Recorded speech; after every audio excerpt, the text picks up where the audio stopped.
Welcome all once again to Grid Vision, this time at the Auto Club Speedway for some Spartans Master Series action here in the next gen. I am Austin Edstrom, standing alongside Joe LaCastro. We got Austin Derbyshire behind the production booth once again here tonight for another round of some Spartan Master Series racing. And it's going to be a doozy today from the Auto Club Speedway because this racetrack, although it's dead in real life, is still absolutely fan-freaking-tastic on the sim, especially with the next gen car. Joe, we're getting that aerial view of the Auto Club Speedway right now. What do you think of this place?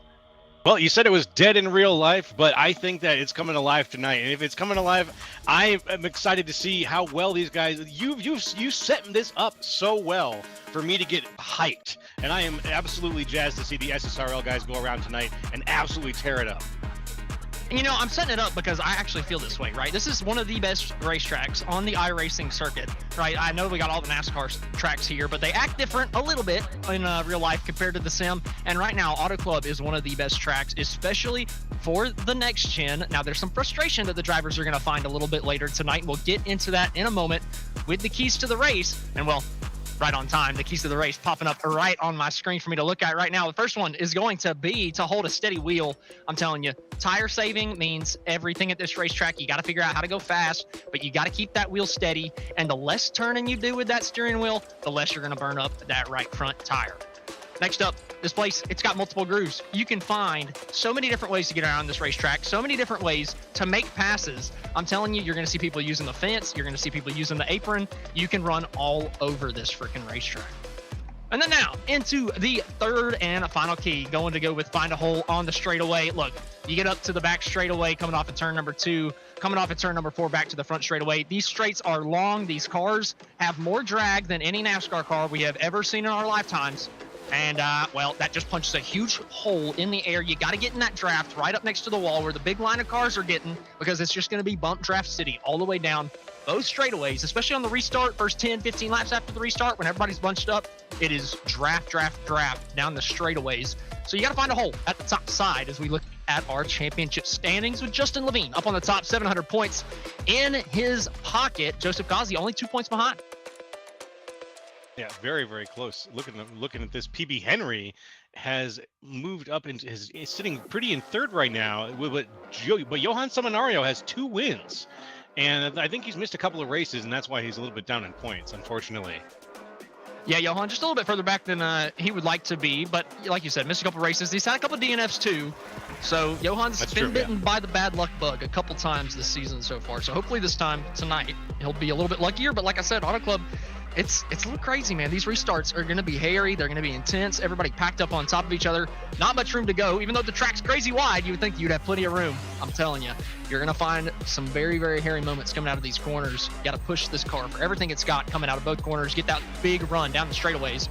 We're going to see people struggling, getting close to each other, maybe clearing themselves out of a couple corners and right rearing themselves up into the fence. I got to imagine that'll happen a couple times tonight. But we're going to move into our broadcast picks. Up first, myself. He doesn't like it when we pick him because he always crashes. I'm going to go with Johan Seminario. I think he'll win, but now that I picked him, I might also think he's going to crash. Well, since you've gone ahead and put the Grid Vision curse on Johan, I'm going to go ahead and put my side of the curse on Kyle Westwood, who I pick every week until he wins a race. Kyle Westwood, let's do it. I like the pick. He qualified up in the top 5 tonight, so it's definitely a damn good pick that you just threw out there for Kyle Westwood. I think that's a good underdog pick, and another good, well, I say underdog, he's third in points, but he hasn't won yet this season, is Austin Derbyshire's pick of PB Henry. I think that's a great pick. I probably can't call him an underdog because he's up there in points, but would like to see PB Henry bring home a checkered flag at some point this season because he's just been so gosh darn consistent all year long. And the warm-up has just ended here from the Auto Club Speedway. So we're going to go ahead and go through our starting grid. And it's going to be Joseph Ghazi up on the pole here tonight. He's 2 points behind Levine in the championship, but he is about 10 spots ahead of him on the racetrack to start out. PB Henry on the outside in second place. Kyle Westwood, your pick. Joe, going to be starting in third place. Mark Sanchez to his outside. I believe that's the season best qualifying for the number 29. Edward Short Jr. in 5th place with Jordan Sailors in 6th. Dave Fuge Jr. in 7th place with Corey Saucier on his outside in 8th. Art Nicotera in 9th with Jeffrey Oakes rounding out the top 10.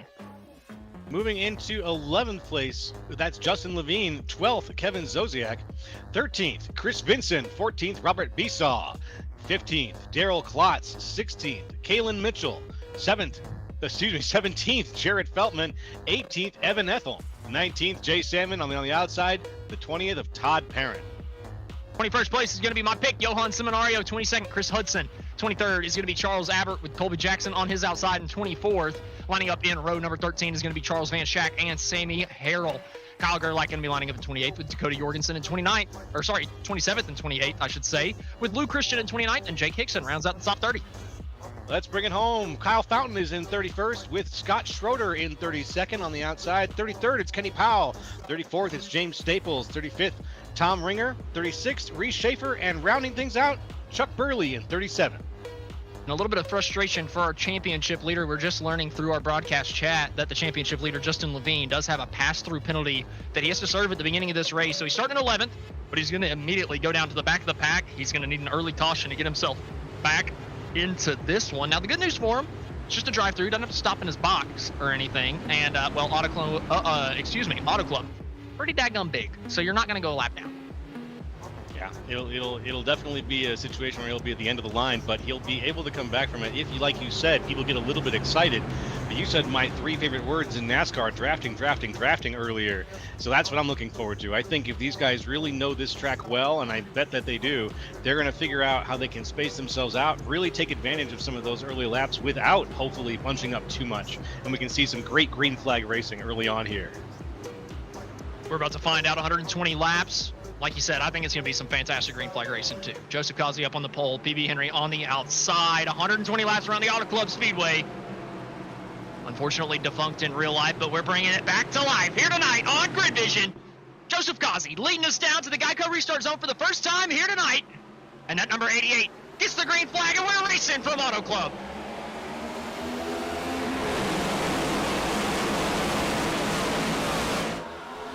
2x2 all through the field. Kazi getting out to the early lead, clearing PB down into turn number 1. PB also clears for second. They're going to be side by side, third on back, all throughout the field. Already fanning out, seeing a couple drivers all the way towards the wall as we go through turns 1 and 2. Kazi leads us down the back straightaway for the first time. Looking back in the pack, it's 2x2, as you said. Ed Shearer Jr. on the inside was getting a little bit loose there. He's putting it 3 wide right now. Shearer Jr. on the inside of the 92 of Kyle Westwood. Westwood getting the squeeze now. Woo! 45 makes his way ahead. Can he get the speed to get out of here and get that position from him? It looks like Westwood's going to fall back a little bit. Oh, Ed put that thing right on his door coming through turns 3 and 4. A little tight between the two, working lap number 1 here. It's a long race, Ed, but hey, you got to be aggressive when you can. Unfortunately for Westwood, starts in third. That little 3-wide move getting sucked down to the bottom of the racetrack. Kind of shuffled him back to the back half of the top 10. Honestly, on the fringes of it, but side by side for second. Up towards the front, PB Henry has lost that spot to a couple of guys, Mark Sanchez and Jordan Sailors, down the back straightaway, side by side. Again, that outside line just has a little bit more momentum down the back. And Sailors tries to clear himself across the nose of Mark Sanchez. He's going to do it for second. Sailors doing some amazing racing in the trucks last night, using the outside line to his advantage greatly at Old Atlanta. And I think that we may see some of that driving here tonight. The outside line is your friend here at Auto Club, as you can see. And he's staying in that middle groove. He's not quite driving it down to the line. Not Harvicking, as I've heard it's called. And Kevin Zosiak, look at him already by the fence in turns 1 and 2. I think it might be a little early. You can definitely get speed up there quick or early in the run, but you might wear out your tires ever so slightly more, running way up towards the the dark blue fence up there, just full throttle almost the entire way around the corner. You're using more throttle, so you're going to burn a little bit more tire. Up towards the front, though, Sailor's getting passed by Edward Shore Jr. already. Ed, man, he started back in 5th, already up to 2nd, and closing in on his teammate. Got a few passes going on. Jeff Oakes makes his way up from the 6th. PB Henry falling back a little bit further. They're battling it out right now, though. PB Henry and Jeff Oakes nose to nose. There's a lot of movement going on. It's 4 wide briefly there.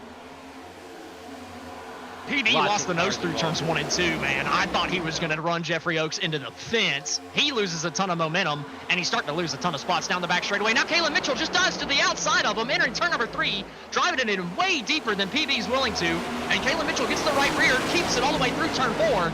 And now he's got that draft on that top side. He's going to pick up another spot. That's the 67 machine of Kalen Mitchell. He's on the outside right now. Kalen Mitchell pushing PB Henry to the limit here. Henry not quite willing to give up his position, though. That's the 22 of Dave Fuge in a Spartan in the SSRL livery there, right behind him. Making sure that he knows that he's there. PB Henry having to stay hard on it. Mitchell all the way down to the bottom. Oh, driving it in way deeper than anybody else in the field just about. Almost runs over Jeffrey Oaks through the middle of the corner. Has to slow up his run. Oh, Zosiak into the fence coming out of turn number 4. Kalen with just about nowhere to go. Too wide in front of him. He's just going to have to push Kevin and try to get 2 spots here. And you see who's back there? That's Johan Seminario. He's made his way up the field little bit by little bit. He's up 10 places right now. And you can always see him coming. And that gorgeous Team Conti paint, I gotta say, it looks really good. Johan almost into the top 10 already. Running in the 11th place spot right behind PB Henry and Jeffrey Oaks, who are side by side coming down into turn number 3. Vincent with a late move down to the inside of Kayla Mitchell through the corner as well. And it's getting racy up for second. Corey Saucier sideways out of turn number 4. Ends up being a side-by-side race for first. Now as Kazi didn't get a good run. And Edward Shore Jr.'s powering by on the outside. The 88, though, comes back up. Side drafts his teammate as we come down to turn number 1. He'll have the momentum as we get down to the corner. Which one drives it in deeper? Who wants to lead more here on lap 7? Looks like it's going to be Scherer Jr. using that middle line. He was definitely pushing a little bit harder on the outside. It's going to be a tire versus car situation, a tire versus track situation, excuse me. But I think Scherer Jr. definitely earned that position. Ed up to the race lead into the clean air. Now Kazi under attack once again. Jordan Sailors down to the inside here in 3 and 4. Those left side tires skating across that white line and down on the bottom side. You find just a little bit more grip. And speaking of grip, Kalen Mitchell all the way on the bottom. He's finding a ton of it. He's up into the top 5. We've got 2 clear columns that have formed now, and here at the front, one of them is led by, well, a minute ago it was led by Jordan Sailors. Sailors now down the inside is going to hold on to that line. He's going to push it 3 wide now with Joseph Kazi. Saucier on the outside. He's got it. Corey Saucier, if you can find somebody's right rear, you're going to find the position, it seems like. And now he's diving down to the inside of Ed for the race lead. 2 by 2 here for the lead and third place, excuse me. Saucier way more narrow coming out of the corner, not going to use as much of the racetrack and going to lose a little bit of ground coming down the front straightaway. Valiant attempt at getting the lead here early, but he's just going to fit into the hole into second. Honestly, not too bad if you set yourself up one more time through 1 and 2 here really well like he did last time. He could have another run at Ed, but right now a little bit further back. Kalen Mitchell, he started 16th. He's trying to take 3rd from Kazi. He's way up. Let's take a look here. Oh, my eyes flicked back a little bit too far there. That's Kyle Westwood. Kalen Mitchell in 3rd place now, up 13 positions. Ooh! Woo! Almost getting up into the back of Corey Saucier. Saucier snapping down to the inside at just the last second. Oh, Ed sideways. Oh, Kalen hard into the wall. Holy cow, Ed just about lost it out of 4. Kalen hit the fence out of 4, and then Saucier almost lost it out of 4. That was a lot happening to the top 3 right there. Kalen, that was a pretty big pop. I'd be a little bit worried about the toe length there, but he's driving it into turn number 1 as if he didn't even hit the fence. I mean, he just drove it in so deep, trying to find the right rear of Ed, but it did not stick for him that time.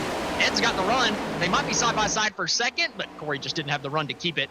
Now Kalen down to the inside. Ed, the sitting duck up in the race lead. The 67 from 16th, trying to take the lead. He's got it. There he goes right now. Kalen Mitchell smooth into the race lead as Ed Scherer Jr. falls back. He's still holding on to that inside line. Kalen Mitchell, as you said, driving like he didn't even slam it into the wall just a lap ago.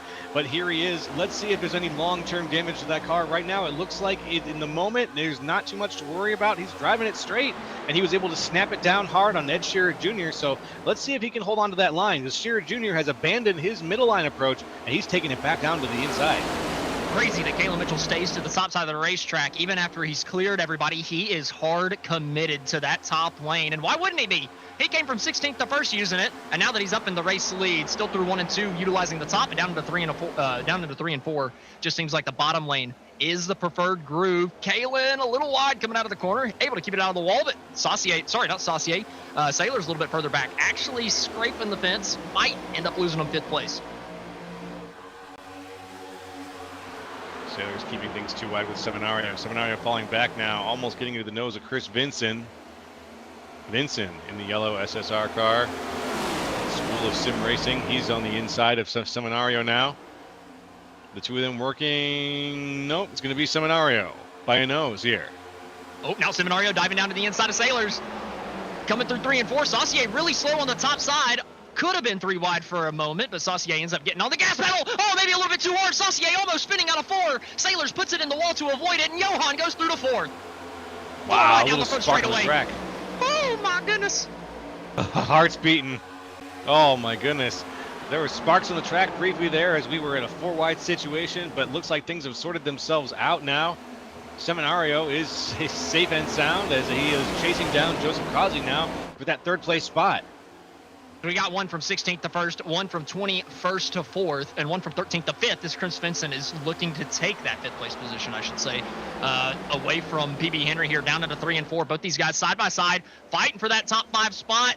PB, though, he dropped back at the start of the race, and he's found himself now on a forward march. Maybe he was just saving tires for the first 10 because he is coming alive now.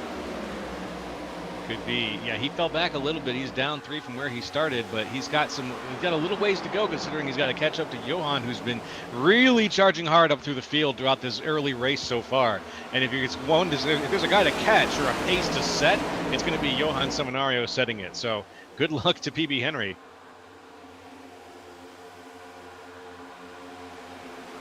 PB Henry able to hang on to it for now. Hang on to 5th over Chris Vinson. But now he's trying to reel in Johan, Kazi, Ed, and Kalen Mitchell, who has stretched out that lead bigger than we've seen anybody stretch it out so far tonight. But that's only 0.2 of a second. That's Auto Club for you here in the next gen on iRacing. Absolutely fantastic to watch. Sometimes behind the drivers, or behind the steering wheel, though, as a driver, you do get a little frustrated having to find that top lane and motor-5 people use the draft. It can get frustrating, but man, it can be fun to watch these 2-milers. Absolutely. And Kalen Mitchell here out at the front is now starting to see Ed Shearer Jr. is, well, a minute ago he was making that move. He was down on the inside. He was about to attack the quarter panel, but then Shearer Jr. falling back just a little bit into the nose of Joseph Kazi, who's just barely a 10th behind him. It looks like Shearer Jr. was being a little more aggressive a lap or 2 ago, but now he's kind of fallen back into a 2nd place spot. I think he's just driving his line, but if he has the opportunity, he might go back to take 1st place. Teammates are going at it for 3rd right now. Kazi and Johan through turns 1 and 2. Johan tried to make the move, but Kazi ran him hard for it. Was not willing to give the spot up to his teammate. He's gonna hang on to 3rd place in that number 88, your pole sitter. Still riding strong in 3rd, but Johan, man, coming from 21st to 4th, and on the back bumper of his teammate right now. Hell of a run, but you just worry for guys like Kalen, guys like Johan, who have come from the back to the front. Did you burn up your stuff just a little bit too early? Or are you gonna have to give some of it back later in the run? The good news for him is, later in the run, whenever the tires go away, that's whenever the dirty air really starts to become a factor. You can place your car in front of the guy in front of you going through the corner and really give him a ton of dirty air to drive through, and it becomes so incredibly frustrating as the tires continue to age. So if you're somebody like Kalen Mitchell, let's put yourself in the clean air. Even if you use the tires a little bit more, it might end up being beneficial to you. Kazi to the inside for 2nd. He's diving to the inside of Ed. There he goes, Ed on the outside. Nice and easy, but it's not going to be a move that he can pull off. It looks like Kazi is going to hold on, or excuse me, Kazi's going to move into 2nd place. He slid up in front of Ed in the perfect spot. Huge bump draft down the front straightaway because of the run he got off at turn number 4, and he's going to dive to the inside of your race leader, Kalen Mitchell. Kazi looked like he was getting past. Going to go back to 4th place just a lap ago. Instead, he's going to go through to the race lead. He clears himself across the nose of the 67, and it's just going to be a huge bump draft down the back straightaway from Kalen Mitchell. Oh man, what a move. Joseph Kazi really found some speed there. Those drafts really helped him out, got him exactly where he needed to be, and now he's capitalizing off that. Now it's just a matter of defense. Can he hold off on this until the strategy kicks in? Can he hold off on this until the end of the stage, which is still a ways away? The stage is at 50, so we're going to be here for 120 laps. So we got a little ways to go until the stage actually kicks in. So Joseph Kazi, let's see what you can do. Oh, Ed tried to get to his inside through 1 and 2. He's not going to be able to get there. Kalen still ripping the fence, trying to not let Ed clear him. They're going to be side by side for a second. Kalen with the run, going to get all the way to the back bumper of Kazi again, coming it down into turn number 3. Looking like he's not going to go for the move, though. He's going to stay committed to that outside groove.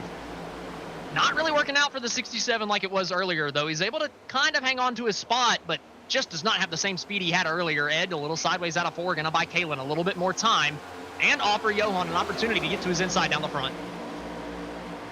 It does give Kalen Mitchell some time to focus on his car, even if he is losing some position. It looks like he's going to lose a half a position almost every time that he rides that outside line. It's a lot of clean air up there. I think you mentioned that these cars are not very aerodynamic compared to the other stock cars that we've seen in the Cup Series. So maybe getting out there is his idea of just having better options for grip. Well, it's not that they're they're more aerodynamic. They're more what's it called? They're more, excuse me, that's not great. I can't believe this. Sensitive. They are more sensitive to the air, how the air hits them. Gotcha. So if you got a little bit of dirty air, it's worse than if you were in a Gen 4 car and got dirty air. Okay. Either way, Kazi, he's trying to use it right now. He just crawled across the nose of Ed there, and Ed immediately crossed the weight, trying to get up the racetrack, get out of that weight, get the clean air on his nose to keep that thing turning. Just skating up the racetrack, and it's working for him down the back straightaway because he's got a 3-car train pushing him up to the back bumper of your race leader. And these front four just still cannot get away from each other. Ed with a better run through the corner, all over the back bumper of Kazi coming out of 4. They're going to be side by side. The 45 wants to lead back. It's 2x2 now in the first and second positions. Kazi and Shearer, Mitchell and Seminario.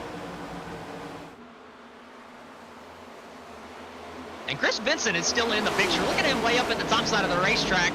In 5th place, Kazi trying to get to the right rear of Ed, still out of 2. He's going to be able to hang on to it somehow. I thought Ed was going to clear him for sure, but Kazi with a run off the corner is going to bring Kalen Mitchell with him. Mitchell through to second. Ed not willing to give it up, though. He's going to dive it down into 3. 3 wide through the corner. Johan sticks it up the middle. Johan, Ed, Kalen, all going for second place here. Coming off in turn number 4. It's going to be tight. Johan just squeaks in. I thought for sure he was going to have to lift and get behind Kalen. But down the front straightaway, it looks like Kalen still has the better run, and Ed's going to file in on that top side as Jared Feltman looks to the inside for 6. Kalen's strategy of sticking on that outside line has started to pay off for him, because every time someone starts to get a run on the inside and then they look for the wall to get that high-speed run on the straight, he's there. He's blocking them, and there's nothing they can do about it. So they either have to fall in or directly challenge him down the straight where he's going to have the advantage on the exit. So it's been paying off. Slowly but surely, it's been paying off just little dividends every time. Oh, Johan, he squeezes in front of Kalen that time. Finally, Johan able to clear for second and give himself a run. They have a little bit of a coming together there down the front straightaway. Almost nicked the fence. Kalen, Ed, side by side. Johan, now the first man up to challenge your pole sitter of Joseph Kazi. And now Kalen even further up the racetrack. He was just about finding the fence through turn 1, trying to get as big of a run as possible down the back straightaway to try to clear Ed once again. And yep, Scher's just going to have to fall in line in 4th. Johan not willing to go for the move yet, down to 3. Still not quite to do it. It's a move that you said, you've got to find a hole on the straight, so the move is going to have to happen. Like a moment like this, he didn't want to find that hole on the straight. He wanted to make it himself here in the tri-oval. That's Johan Seminario pushing his way to the front of the pack here, challenging Joseph Kazi out of the turn. I just don't know if he has the speed. Let's find out. We have a new race leader here very soon. Nope, looks like Johan's going to fall back just a little bit on this straight. He's got the side draft, though. Help. Siding him back. Side draft. Side drafting him back down the back straightaway. He's going to have the momentum into 3, but Kazi's going to go all the way down to his door. Almost contact. It is going to be contact between the front 2 coming through 3 and 4. Johan, Kazi, teammates making contact coming out of 4 for the race lead. And Edward Scher Jr. is going to make it 3 wide coming down to the stripe. We're not even halfway done with stage number 1. And we're 3 wide for the race lead. Ed all the way down to the apron. He's going to sweep past both of them. Wow, I guess that's what you get when you get a little bit of brotherly love that goes a little bit too far on the racetrack. That contact left Kazi definitely squirrely. He got that car back under control, though. Now he's going to give Scher the bump as they get back into the straight. That little bit of friendly sparring definitely cost the 2 teammates the lead.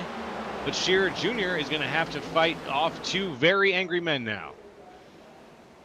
And we're starting to see that field spread. Finally, after 25 laps, and we're starting to see pit stops. This is the halfway point of stage number 1. Here comes Johan, Kalen, Kyle Westwood, Colby Jackson, all down pit road just after the halfway point, with Ed Scher Jr., Joseph Kazi, Chris Vincent staying out on the racetrack, inheriting the top 3. Now, do these guys take tires at this halfway point? Is this going to be a fuel-only stop? Watching Johan Seminario come down, time in pit lane just now getting over 18 seconds. Going over to Kalen Mitchell, seeing how long these pit stops are going to be. We're seeing the right side tires go on these race cars. So you got to think the lefts are going to follow. 4-tire pit stop for all of your race leaders that were in the top 10 coming down pit road. Coming out of 4 this time, Kazi, your race leader, coming down pit road. And there's there's about 4 or 5 other cars coming down a little bit further back. Nobody else from the main pack. This time we had Mark Sanchez, Dave Fuge, Saucier, Harrell, Staples. A good chunk out of the middle there as the strategies are starting to kick in. And this is where most of the field spread really comes in. After the green flag pit stops is where you start seeing that opportunity for field spread, because everybody's going to come out a little disconnected, a little bit out of the draft. So you're going to see little tiny battle packs rather than this big, massive pack that we've been seeing for most of this race. Up towards the front, though, we're about to see more pit stops. Feltman already down to the apron. Schur Jr. is going to come in, too. He's a little sideways further up. And Vincent coming in with him. A couple more cars from further back in the pack, just outside of the top 10. Going to join these leaders down pit lane.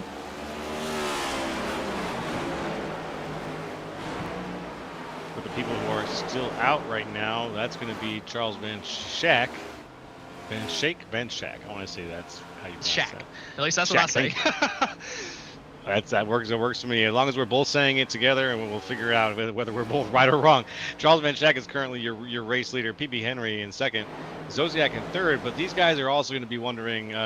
They're going to be out here for a bit. The track is pretty big, but my question is, when are we going to see them head on in? Now it looks like Van Schack, Zosiak, every one of them just took to pit lanes. We're going to have a completely fresh field here, just about. I'm trying to see if anybody else has stayed out. I'm not seeing anybody. No, nobody has crossed the start-finish line before Van Schack there. So I believe the race lead is going to be inherited by Colby Jackson. That's what it's looking like right now. Colby Jackson on his birthday, trying to lead a lap here. Haven't spoke much about Colby Jackson this season, but man, I think he might have taken 2 tires to be up here. Come on, Johan, let him lead a lap, buddy. Oh, come on. That's give him one. It's his birthday. It's his birthday. Oh my goodness.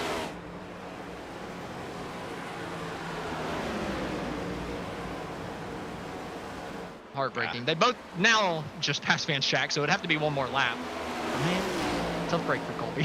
Tough break for Colby. But these guys on new tires that just came out of pit road, yeah, it's only 2-3 laps fresher than Johan, Kazi, Schaefer, Mitchell.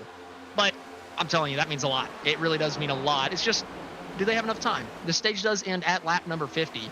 Can they get up to these front few? I think they're going to have to work together. I really think they're going to have to work together to be able to catch them, even with the newer tires. We'll see where the teammate situations, whether it's teammates together or total strangers helping each other out. We're not going to see packs of cars, like you said, in little groups forming.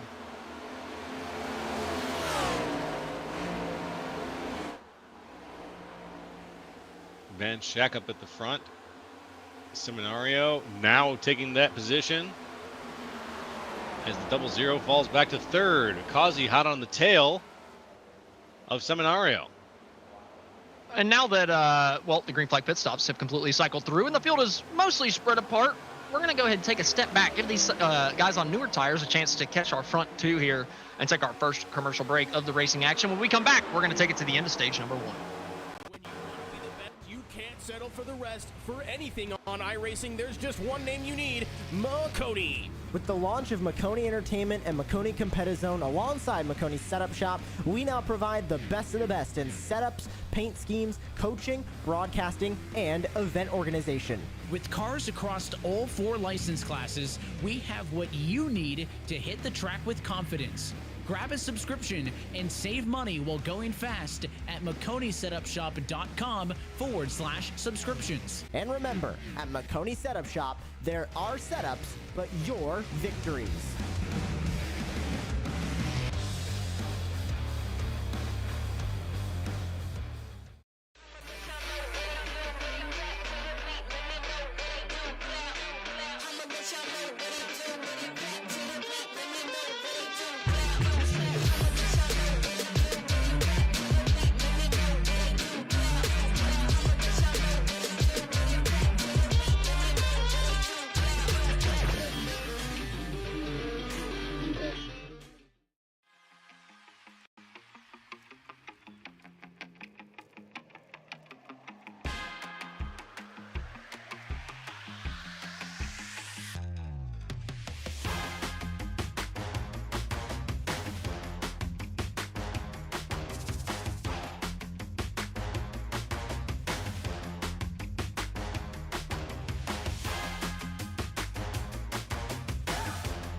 Racing isn't easy, but experiencing it is.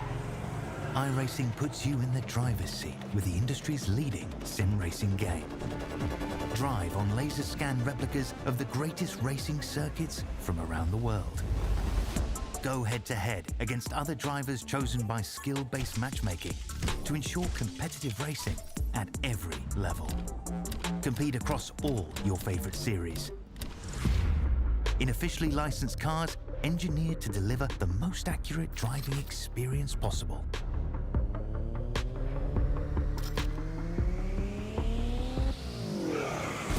Join a race or host your own with players from across the globe. Race against the computer or in a league with friends. Feel the thrill behind the wheel. Visit iRacing.com.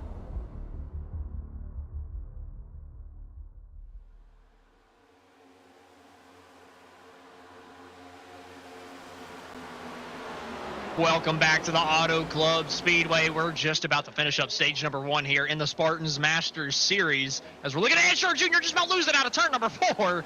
Skating loose coming out of that corner there for Ed. Previous race leader losing that third place position to Chris Vincent down the front straight away.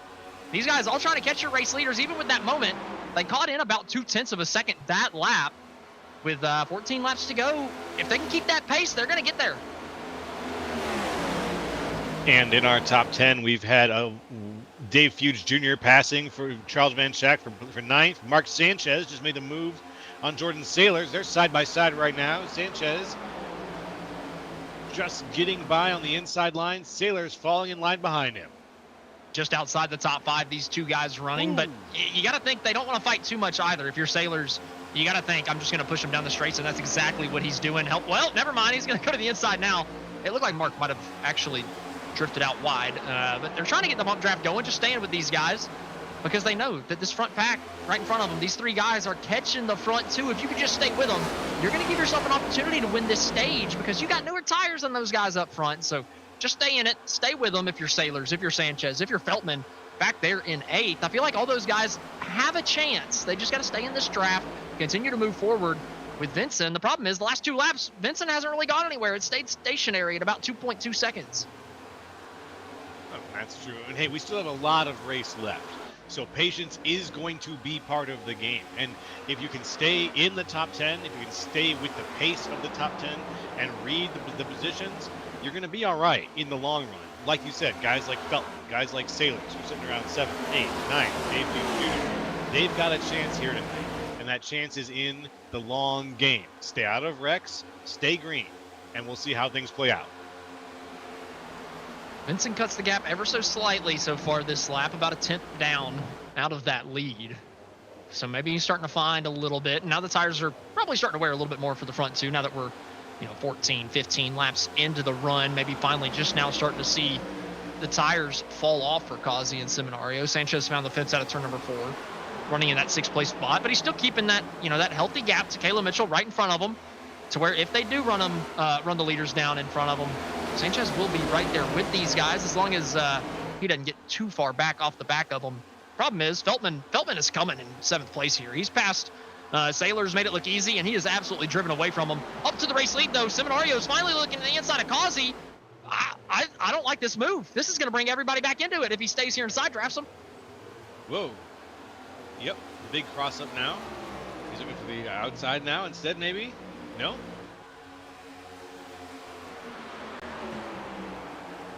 I feel like you got to pick and choose your moments. I felt like that was not the moment. It cost him a little bit of time. Look at Vincent, man. It's cutting down to 1.8 seconds because of the debacle down the front straightaway. So Johan and Kazi getting a little disconnected there and cost themselves a little bit of time, but through 1 and 2, they're able to stretch it back out over Vincent.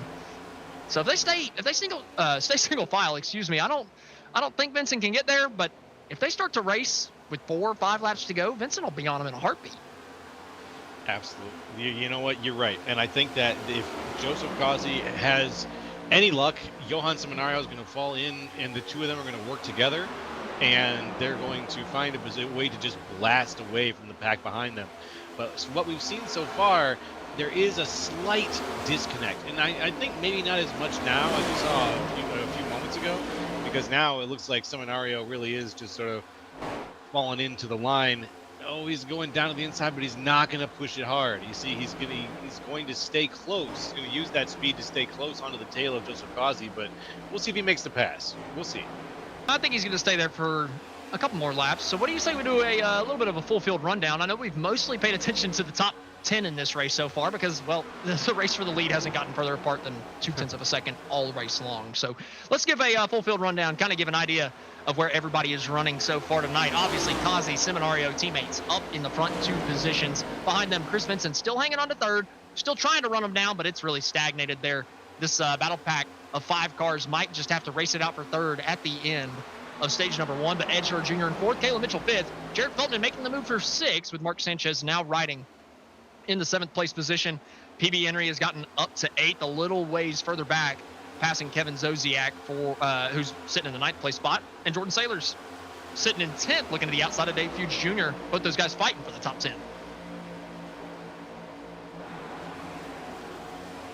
All right, would you like? Yeah, go ahead. Let's do 10 apiece. Rundown? Let's do 10 apiece. Okay, I didn't know we were doing the full field here, the top 10. Sorry about that, boys. But let's keep going here. In 11th place right now is Jordan Saylors. 12th, Kyle Westwood, who is in line right behind him there. 13th, Corey Saucier. 14th, Daryl Klotz. 15th, Dakota Jorgensen. 16th, Kenny Powell. 17th, Evan Ethel. 18th, Kyle Gerlach. 19th, that's Charles Van Schack. And in 20th, it's Reese Schaefer. Right in the 21st place spot on his birthday. Unfortunately, that 2-tire fire call or no tire call that Colby Jackson made has not panned out for him all the way back in 21st, but he's going to stay on the lead lap. 22nd, Lou Christian. 23rd is Scott Schroeder with Sammy Harrell in 24th. He's in a battle with Chris Hudson right now in 25th. They're going to go side by side down into turn number 1. Jake Hickson right behind that battle with Charles Abbott. Robert Visaw Jr. also in this fray with Tom Ringer and Kyle Fountain rounding out the top 30. In 31st, that's James Staples. 32nd, Art Nicotera. 33rd, Chuck Burley. 34th, Justin Levine. 35th, Jeff Oakes. 36th, Jay Salmon. And rounding things out in 37th, Todd Parent. And so we're going to wrap this thing right back to the front of the field. Back to Kazi and back to Seminario. 5 laps to go. This is probably whenever you expect Johan to start trying to make moves. Start trying to take that race lead. They've still got that 2.5 gap back to Chris Vincent. Coming to 4 laps to go. When does Johan Seminario decide that it is time to make the move? Coming down to turn number 3, he decides the time is now. Diving it down to the inside of his teammate. They're going to be door to door through 3 and 4. Can he do it? They are side by side, like you said. He's now back a little bit, though, in the quarter panel. That outside line just giving Kazi a little bit more momentum, making Seminario fight just that little extra bit harder to try to get up there to the first place position, not letting him get it very easily. Seems to be tough for Johan to make that pass down on the bottom side of the racetrack, though. He gets a really good entrance to the corner, but he just cannot carry the speed through the center to actually clear Kazi. And once again, coming down the back straightaway, he's just going to have to lift off the throttle and get in behind his teammate. That gap's still stable at 1.5, even with these two being side by side. So you got to think it's going to be between these two, and Johan decides the insides is just not going to work. He's got to go way outside, build a run. Coming out of 4, just about scrapes the fence, though, as Ed Schur Jr. is going to take 3rd. Ed Schur Jr. back a little ways. The battle in the front still happening a little bit. Oh, small little loss of connection there for Seminario, but he's back.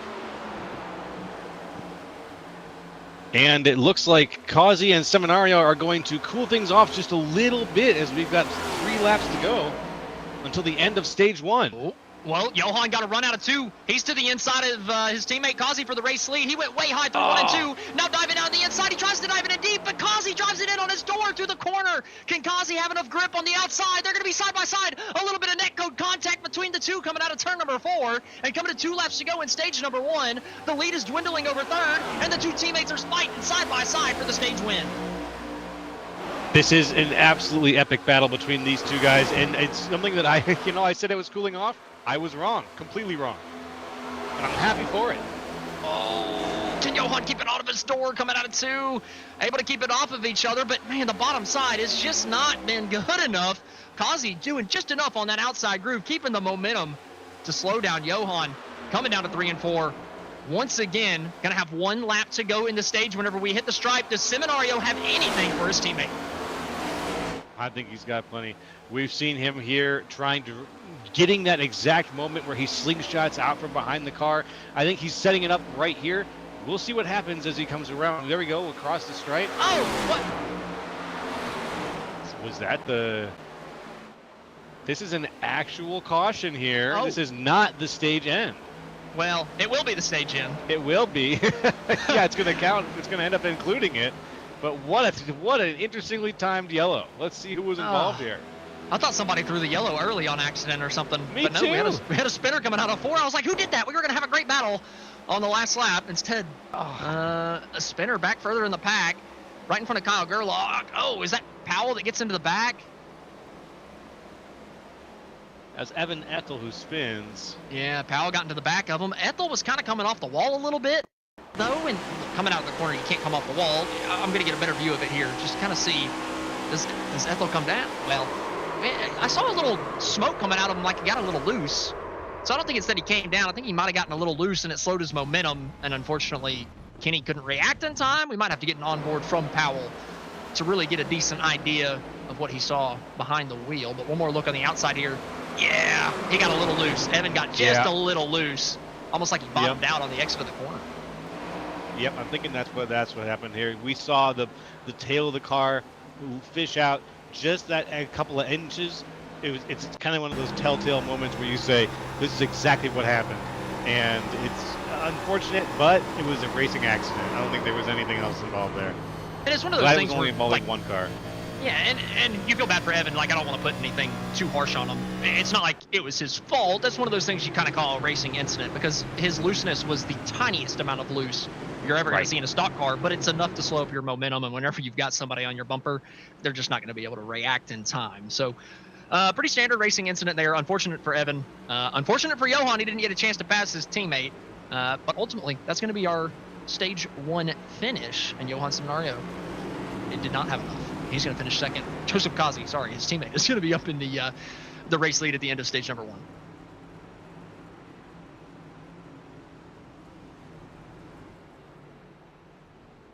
I think that this is the stage now?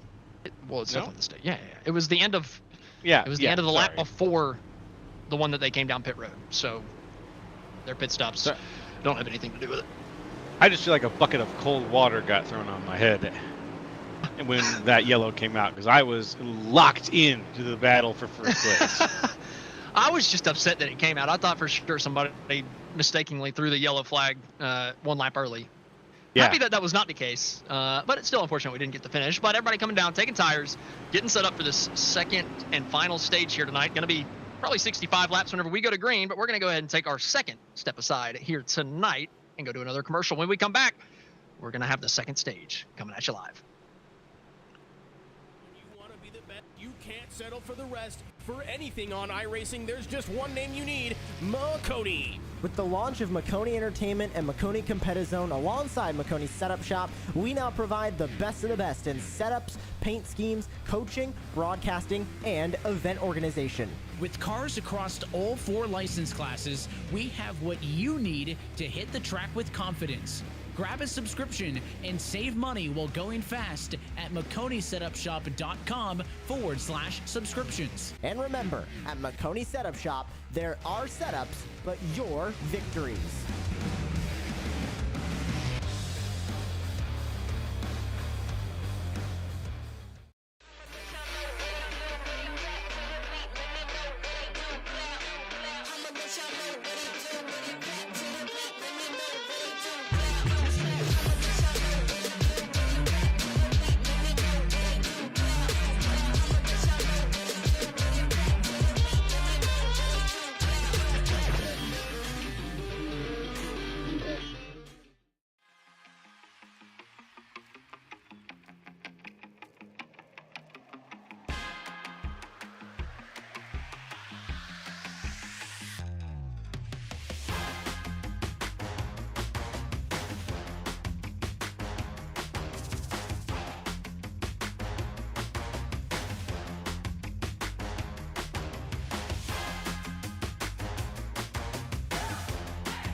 Welcome back to the Spartans Master Series. We are getting ready to start stage number 2, and the teammates up front are playing a little bit of grab ass. Don't know what's going on between the 88 and the 56, but they're door checking each other a little bit, getting ready. Maybe a little bit of frustration from that opening stage.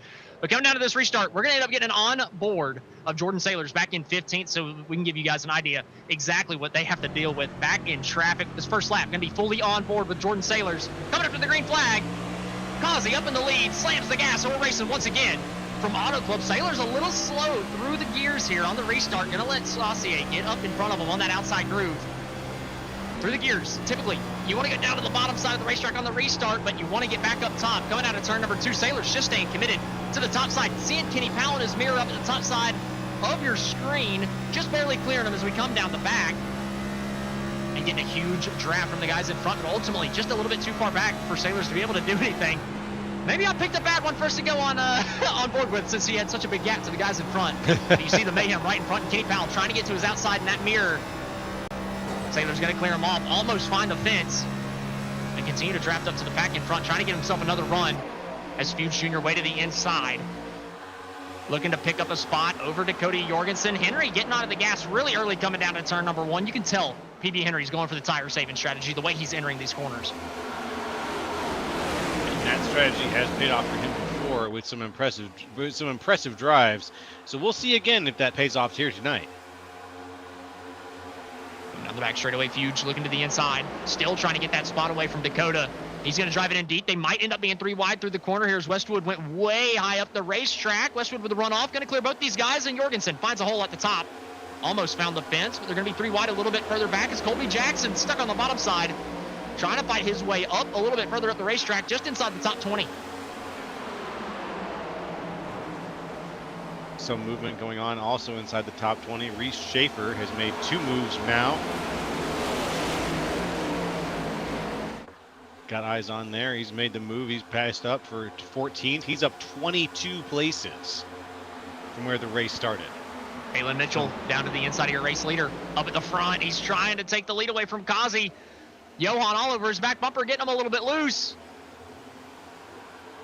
Mitchell doesn't have the run coming down the front straight away. Ed goes down low for a moment, thinks better of it. Thinks, man, I cannot get Vincent the top side on me. He's trying to find the right rear Kalen now as we come down to 1. Yeah, that's exactly it. You saw that move. He went down, thought better of it, popped right back up.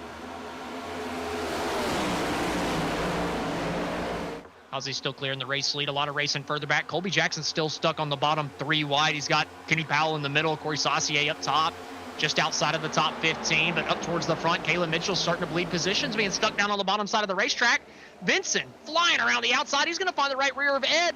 Coming out of turn number 4, he's going to move himself up to 3rd. Oh, no, they're wrecking further back. Feltman goes spinning sideways in front of the field down the racetrack. Kyle Westwood through the grass. Multiple cars spinning across the front straightaway. Dave Fuge Jr.'s in it. Kyle Gerlach just gets by. Lou Christian with contact in the grass. And our second caution for incident is going to come out. PB Henry, one of our race picks, also involved. Ugh. Couldn't quite tell. That was a big one. What kicked that off coming out of turn number 4, but it absolutely hurt a good couple of cars up in the top 15. I'm sure we'll get a little replay action here. We'll get a chance to see what happened. Eyes on with Feltman. Oh, did Ooh. Westwood get the back of... Who in the world was it? Oh, he got the back of Sanchez coming out of 4. I couldn't tell if Sanchez got loose beforehand or if Westwood just misjudged it coming out of the corner. But Westwood got the left rear of Sanchez to kick that whole thing off. Here's another point of view. And it looks like he bounces off the wall and then just starts bouncing off every car that he can. Well, good job from Jorgensen getting Good through there dodge. through the grass. Yeah. Cody Jorgensen did a really good job. He still got right front damage, but it could have been a whole lot worse for the driver of the number 8, given what was happening in front of him. One more look. Looking at that 29 on the top side of the racetrack, you can tell he's a little twitchy. Definitely slower on the outside, but I feel like Kyle probably had enough time to lift out of that one, but it's just so hard to get yourself to lift coming onto these long straightaways. You're like, if I could just hit him flush and give him a shot, we're both going to go flying. Just a little bit too big of a hit. two off-centered as the car is unloading out of the banking, and unfortunately that one's going to send Westwood down pit road with a couple other guys due to the incident. That incident setting a slower pace for the early part of the second stage here. You expect this to happen at some point on the restarts, though. You expect a little bit of craziness. I really thought that we would be seeing maybe some people clearing each other coming out of the corner. So far, we haven't seen that so much tonight, but it's just been, both cautions so far have been somebody just on somebody's rear end coming out of turn number 4, and maybe just not given enough space, given the point of the race that we're in. But ultimately, a couple of racing incidents at the end of the day. Just unfortunate that second one had a bunch of cars involved, with a bunch of cars bunched up after the restart. Yeah.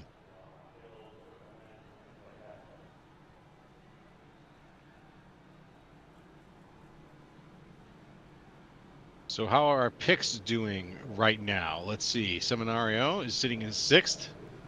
Westwood. Don't see him right now. Oh, there he is. Well, he was involved 13th. in that, so he had to have come down pit road, gotten some damage repair. Yep. Right now he's sitting in 13th, but he is falling, but he was falling back a little bit. And then I forgot. PB Henry. He had a good chunk of damage. He is still on pit road getting damage repaired, so he is going to lap down. Oof. Unfortunate. It's a tough break for your third place championship runner. He's had great speed all season long, just has not been able to put a full race together to be able to win. He's put full races together to finish in the top 3 plenty of times this season.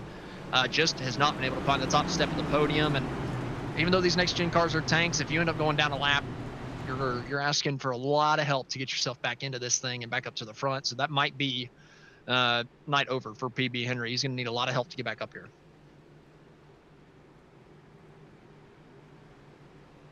Does he have any teammates out in the field, PB Henry? I admit I'm not. I'm working on getting. I think he's working with Sammy Harrell, Kevin Zosiak, and Charles Van Schack. Okay. So he's got a couple guys out there that he could work with. Excellent. But, excellent. Coming up to the restart, we had to have a couple guys that stayed out. Your top 4, shuffling up the running order. Darrell Klotz, Jake Hickson, Robert Besaw Jr., Jeffrey Oaks, all staying out. Everybody behind them came down to at least get gas. Yeah. So the running order has completely shuffled. Coming up to this restart, is that going to create some problems? As we were seeing a couple new faces up towards the front of the field. Klotz, one of those new faces, he's going to bring us back down to the green flag. Yeah, Darrell Klotz, not a name we're normally seeing at the front here, at least not today. Right now, though, he's up 14 places and he's leading the race. Yeah, Klotz leading us down into turn number 1, easily clear down the front straightaway. Jake Hickson in the second place spot with Besaw and Kazi now side by side. Coming out of turn number 2, Kazi not wasting any time trying to get past these guys that haven't sniffed the front of the field so far tonight, thinking I got to make short work of them. But man, tight battle between him and Jeffrey Oaks coming down to turn number 3. Kazi's just going to drive it in deeper, try to take the spot, but Oaks fighting back on the outside, trying to keep that right rear as we come back onto the front stretch. Oh, he tried a little bit too hard, popped the fence, coming out of 4. Kazi now sitting in 4th place. It's 3 wide behind him. That's Oaks Seminario and Justin Levine. Seminario in the middle groove right now, just trying to hold on to some position. He's being battered around just a little bit by the cars around him, but he's holding it down. Jake Hickson rockets to the front of the field using the outside of the racetrack through turns 1 and 2. Able to get side by side with Klotz and just had that run coming down the back straightaway to absolutely fly by him. And he's got a pretty sizable lead here. 0.3 of a second over Klotz as they come out of turn number 4.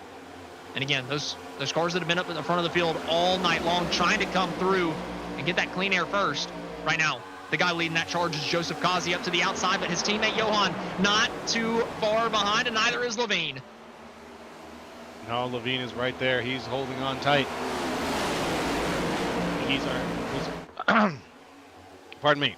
He was not doing too good at the beginning of the race, but now things are looking really, really good for him. Levine out of the inside, 3 wide. Darrell Klotz stuck in the middle. Besaw Jr. way to the outside, gonna file out to a 2 wide battle. couple 2-wide battles as we come out of turn number 4. You said Levine wasn't doing good early. Well, he had to serve an EOL and then he had to serve a pass-through, so he's been stuck in the back of the pack all night long. Finally got the caution at the end of the stage to get himself reconnected with the field. So this is really the first opportunity Levine's had all night. He's been laying down qualifying laps all by himself the entire race. That's true. That's very true. This has been the first time he's had a chance to shine, and it's largely been thanks to that yellow. What would Levine do without the stage break? Well, it would have been finished last tonight, but instead he's up in the top 5, looking for 4th to the inside of Esau Jr. Down to turn 3. Caleb Mitchell right behind him with Klotz. Klotz still hanging on to that track position, but not quite as well as Jake Hickson. Hickson is starting to pull away from a couple of these guys behind him, 0.4 of a second. This is the largest lead we've seen tonight. With 0.4 of a second? Yeah, I think so. This is other than green flag pit cycles? Yeah. Yeah, we haven't really had like one definitive takeaway situation where someone's gotten like a second, 2 seconds out ahead. No, it's always been a constant battle for first. If it wasn't Seminario and Causey, now it's Hickson or whoever else is poking their nose into the business up here at the front. You know, Hickson's one of those guys that we've seen in the past, kind of uses a little bit of strategy, might try to find a way to get a little lucky to get himself the track position. We saw it earlier in the year. I can't quite remember what track we were at, but he was the last car in on qualifying. The last car to qualify in. We had like 50 people try to qualify for that race. He was the 43rd car out of 43 in qualifying, and he was able to finish in the top 3. All due to a strategy call at the end of the race. It might have been Atlanta that we saw that happen from Hickson, but he's kind of using the same strategy here. Doing something a little bit different, getting off cycle with the guys that have been up front all night, and all of a sudden you put Jake Hickson up in the clean air, and man, he's got some speed. 4.5 tenths between him and Causey.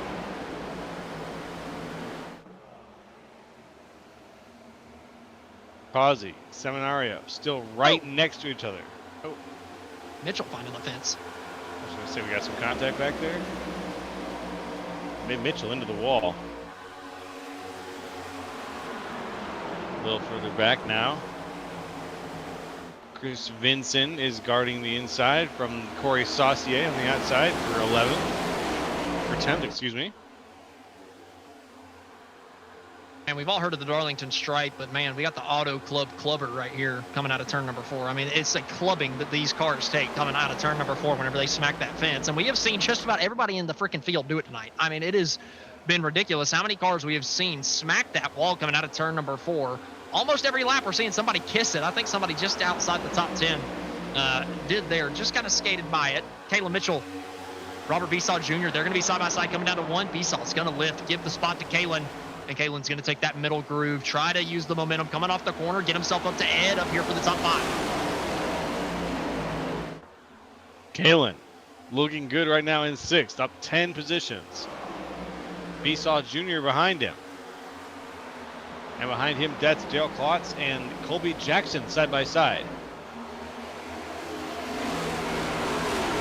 Klotz not able to hold on. Some sparks flying from his vehicle, I think. Might have a bit of damage on that car. Jake Hickson's still up in the race lead, but I think he's starting to lose some of that ground. Causey's starting to reel in that gap. It was 4.5 tenths. Before they came down to 1, it was 2.5. Jake drives it in a little bit deeper, but coming out of the corner, does Causey get the run? He's a little bit more into the draft, has a bigger effect coming off down the back straightaway. And you can tell that gap is just reeling in the entire time down the straights. Now through the corner, Causey lifts through it. Oh, they're raking further back into turn number 4. 2 cars hard into the outside wall. Corey Saucier involved. One other car, Kenny Powell. Kenny Powell and Corey Saucier coming through 3 and 4. Saucier was the spinner, and Powell just piled in. Yikes. Well, that's 2 cars involved. Let's see what happened here.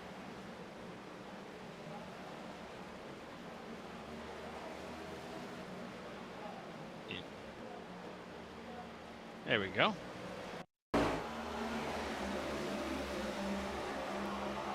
Down the back straightaway, Saucier on the outside getting the shove, or giving the shove, and oh, he just gets turned. He just gets left reared coming down to the turn number 3, and Kenny Powell had nowhere to go. He was committed to the outside groove, and Saucier spun up the racetrack. Couldn't quite tell who that car was on the inside, but just not giving enough room coming down to 3. Looks like it's Colby Jackson down on the inside.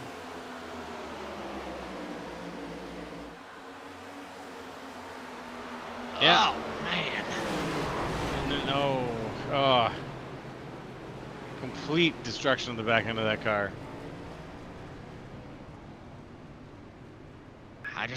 Corey trying a little late to side draft. I mean, we're basically coming down to the corner at that point. Like you're really supposed to start turning left about whenever Corey started turning right. Yeah. Obviously he's going for the side draft. I don't think there was any malice in it, but no, there's no malice in it. There's definitely Colby's fault on that one. Yeah, Kenny's got a car in front of him. You don't really see it until the guy's already spinning, and you have a split second to make your decision of what lane you're going to. You know, most racetracks, cars do wash ups, whenever they first spin, so you should probably go low, but you just really never know. If that car's pointed in the other direction on that spin, he's coming down the racetrack instead. So unfortunately for Kenny Powell, just wrong place, wrong time, chose the wrong lane, and unfortunately that's going to end his night here, working lap number 71.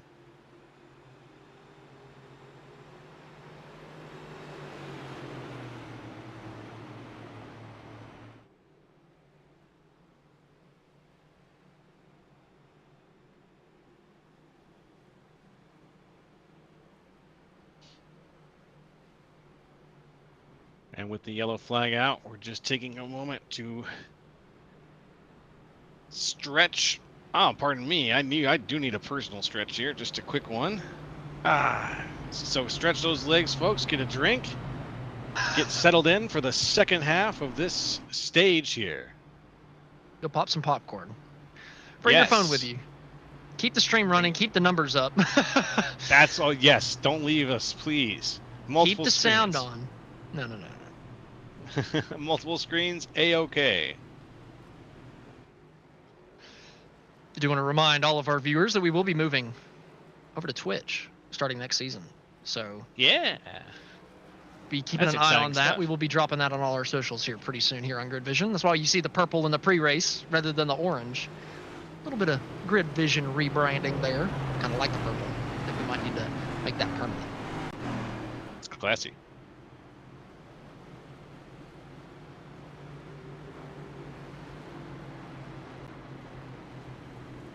Going to do a quick rundown of your top 20, kind of give you an idea of who's still in the fight up towards the front. Joseph Kazi and Johan Seminario giving each other a little bit of a kiss in turn 2. Well, yeah, okay. Third and fourth, Edward Starr Jr., Justin Levine, Rich Schaefer in fifth. All those guys teammates.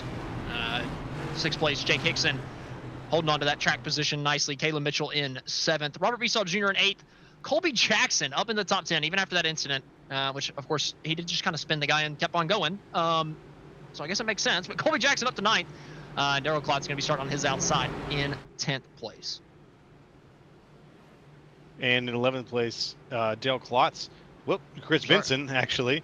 12th, Jeff Oakes. 13th, Kevin Zosiak. 14th, Jordan Sailors. 15th, Tom Ringer. 16th, Kyle Westwood. 17th, Dakota Jorgensen. 18th, Kyle Gerlach. 19th, Chris Hudson. And 20th, Art Nicotera.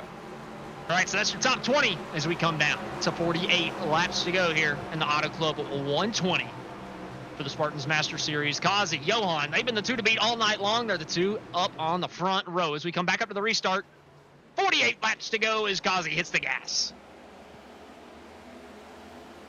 It's a beautiful sight of these two columns here as everybody takes off and gets ready for lap 73 out of 120. Side by side for second, Ed, Johan. Both on each other's door, coming through turns 1 and 2. Johan not giving them a lot of room to come out of the corner. They're going to make contact. Both those guys, Revan Norris coming out of turn 2. That's going to give the run to Levine on the outside of Ed Scher Jr. Giving a huge shove to Johan coming down the back straightaway. Might get himself clear for third. He does, right in front of the nose of Ed Scher. Coming down into the corner. A bunch of dirty air for Ed. Can he stay down on the bottom of the racetrack and get a good run? Ed able to still stay in line in that fourth place spot. He's got the 97 Reshaper right behind, and now Johan looking to the inside, but he's going to duck right back up into line behind his teammate. It's a one-sim breakaway up at the front. This is the guys at the front right now are a tightly coiled machine. During the turns, they spread out just a little bit, but during those straight sections, they straight as an arrow. Tucked up against the wall. Really, really impressive straight line driving here. And I'm just waiting for one of them to break formation like we've seen and make that jumping move for first place. Kalen Mitchell looking down to the inside of Jake Hickson. That's going to be for the 6th place spot. Can he get the move done down to the bottom of turn 3 and 4? Oh, Mitchell sideways. He's going to lose a couple spots instead down the front straightaway. 3 wide with Jackson and Vsalt. Both those guys go through. Vincent's probably going to go through on the top side too. Big moment for the 67, but he's going to hang on to it. Keep himself up into the top 10. Oh, spinner coming down to turn number 1. Kyle Westwood gets turned and slides back up the racetrack across traffic. The yellow flag's going to fly, and he gets T-boned. Evan Ethel absolutely destroys Kyle Westwood. That was his teammate as well. A devastating T-bone from the teammate. Oh, somebody put magnets in those cars. Oh, my word.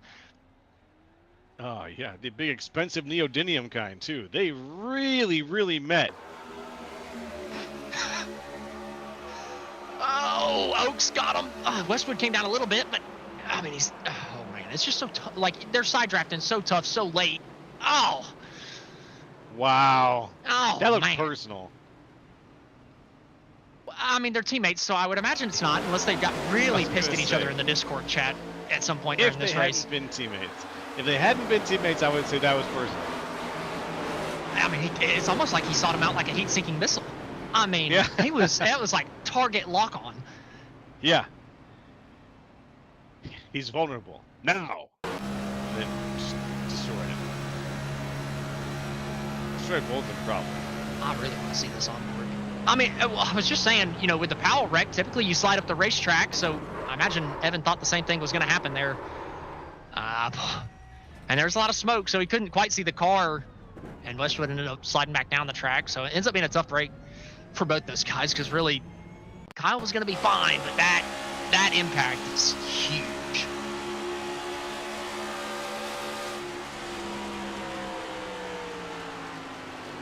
Yeah, that's a tough one. Yeah. Couldn't see anything maybe through that smoke either. Maybe assumed he was going to stop.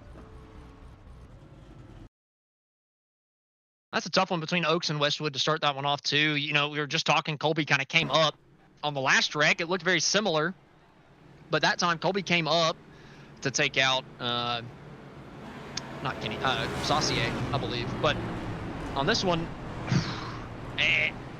I honestly got to put that a little bit more on Westwood. Like, he twitched down. He's trying to give the bump draft to the guy in front of him, so I get what he's trying to do. Unfortunately, it's just Oaks was right on him, giving him the huge side draft, so any little bit of movement was going to turn Westwood. And so, again, I don't want to put that hard on one guy. It's a racing incident. Everybody just racing close, side drafting, bump drafting. Just a little bit of movement from one guy is going to, you know, break that out. Just a tough break for Westwood and Evan at the end of the day. Yeah, especially in iRacing, where a little bit of movement that close is going to get amplified, and you're not going to be able to get the forgiveness you get out of a real vehicle when it comes to just a little bit of touching. Yeah, sometimes the contact physics can be a little bouncy. I mean, that one though, I feel like that's a wreck in real life too. You know, you make some contact with a left rear quarter panel of a car like that, the fastest part of the racetrack. At a 2-mile track, it doesn't matter what car you're in. The guy in front's probably going to go spinning 99 times out of 100. So that one pretty realistic, I'd say. Just, again, tough break for a couple of these guys that had proven to be, you know, top 10, top 15 contenders all night long. They've been running up here all night, so heartbreaker.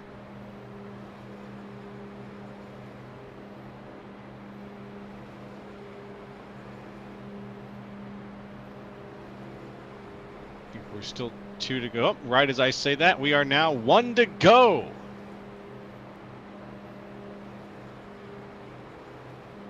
As the 2 columns are reforming for some more racing.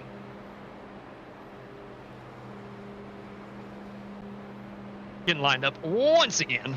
And on the restart, we're going to have 42 laps to go. So still a ways to go. That first stage went by pretty daggone fast. 50 laps, no caution flags. Really makes the clock tick by pretty quick. Fortunately, the start of the second stage has not quite seen the same story. No, not quite. First stage had mostly smooth sailing. There was a yellow here and there, but it felt smoother overall. This has not quite been like that. Did we have a yellow in the first stage?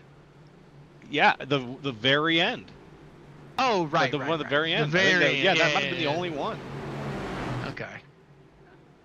I completely forgot about that one. Because, I mean, at the very end of the stage, everything else though through that first stage was just nice, clean, and green, normal racing.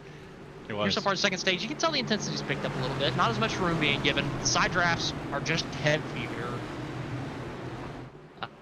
And I gotta imagine, we've seen these teammates up front get together so many times. I'm telling you, I wouldn't be surprised if Kazi, Seminario, and Levine all take each other out. But we're coming to the restart once again here. 42 laps to go.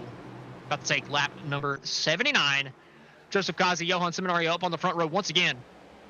And Kazi back to the gas. We're racing once again. The top line a little bit better formed up, but Johan just did not get going. He's going to need some big help from behind. And Ed's actually dropping back to the back of, or the front bumper of Jake Hickson, I should say. Excuse me. Levine just diving it down to the inside. He's taking second away from Johan like he's standing still. That's a good way to put it. Johan working his way back a little bit. He's not quite standing still. He's still fighting hard, but he's got his spot. He's holding on to it. These guys are all teammates, though. Like you said, there's going to be a little bit of politicking going on. It's something that we're not going to see. And I think that's what's making this front group so competitive in an interesting way right now, is that they all know each other very well. They're going to race each other very hard. We're seeing Colby Jackson to the outside of Reshaper here for the 5th place position. Colby trying to break himself into the top 5 on merit for the first time tonight. And man, he's going to do it around the top side of the racetrack. He's going to be able to clear Reese side by side with Ed for 4th. He might even take that spot away from him. Let's see if he can do Colby it. Jackson through to 4th, and he's looking to the inside for 3rd. What in the world? Colby Jackson with a burst of speed out of absolutely nowhere. Man, if I would have known that wrecking that guy gives you a big speed boost, I would have done it in every single race I've been in. Colby Jackson flying through to 3rd. Right, no idea where this energy is coming from right now off Colby Jackson. He's up 20 places. He's not quite the hardest charger for the evening, but he's definitely one of the more ambitious ones. Wide right now. Colby. Ooh, oh no! Vincent almost took out Seminario. He lifted for him. Great job from Vincent to get out of it, because that could have been huge. Johan able to save it. And now Vincent stuck in a 3-wide battle now for his troubles. He hung on, or he saved Johan, but he's put himself in a precarious situation. Scher Jr. is inside, Hickson looking outside. The 16's not going to be able to stay there. Colby almost losing it out of turn number 4. He was sideways, looking to the bottom of the racetrack. He's going to lose 3rd. Back to Johan. Could have been a race ender for Colby Jackson. Instead, he's going to find a home right in front of Chris Vincent on the outside of the racetrack in 4th.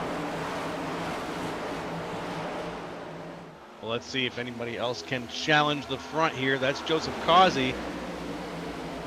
Kazi up right now about only 0.6 seconds away from the 2 guys right behind him who are fighting extremely hard to catch up.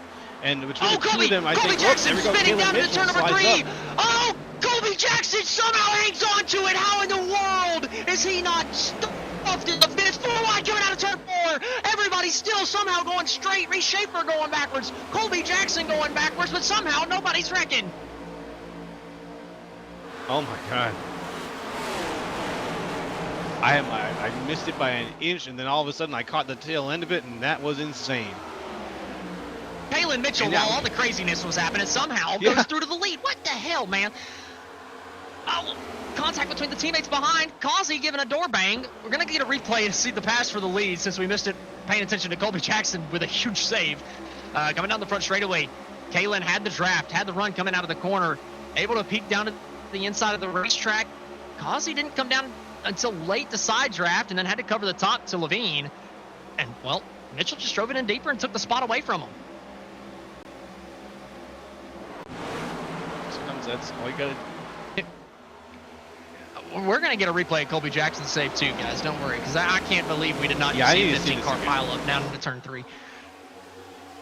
I need to do this. Especially in the next gen. It's so easy to overcorrect in this thing. I thought for sure we were all dying. But side by side for second, Kazi sliding through on Levine. But we're going to get a replay of that Colby Jackson save coming down into turn 3.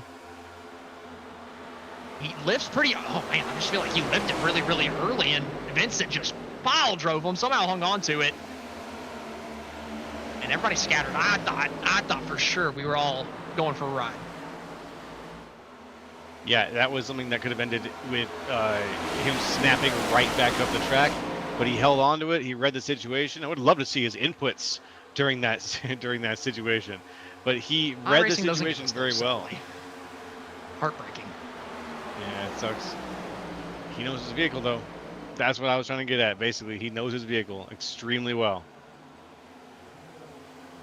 Oh, somebody, is that Sammy Harrell finding the wall out of turn number 4? He's going to create a bit of an issue. 4 wide down the front straightaway. Feud Jr. way down the inside. Van Schack's going to go through on the inside as well, while Sailors is going to go by on the outside by the fence.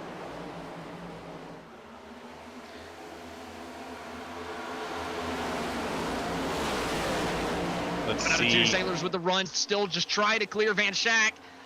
He's going to be able to clear him. Van Schack now stuck side by side. That's Reese Schaefer coming back through the pack. He got caught up behind Colby Jackson. Whenever Colby just about went spinning, he's just trying to pick up the pieces. Reese Schaefer and now battling it out. He's still holding on, though. Charles Van Schack on the inside is still holding on.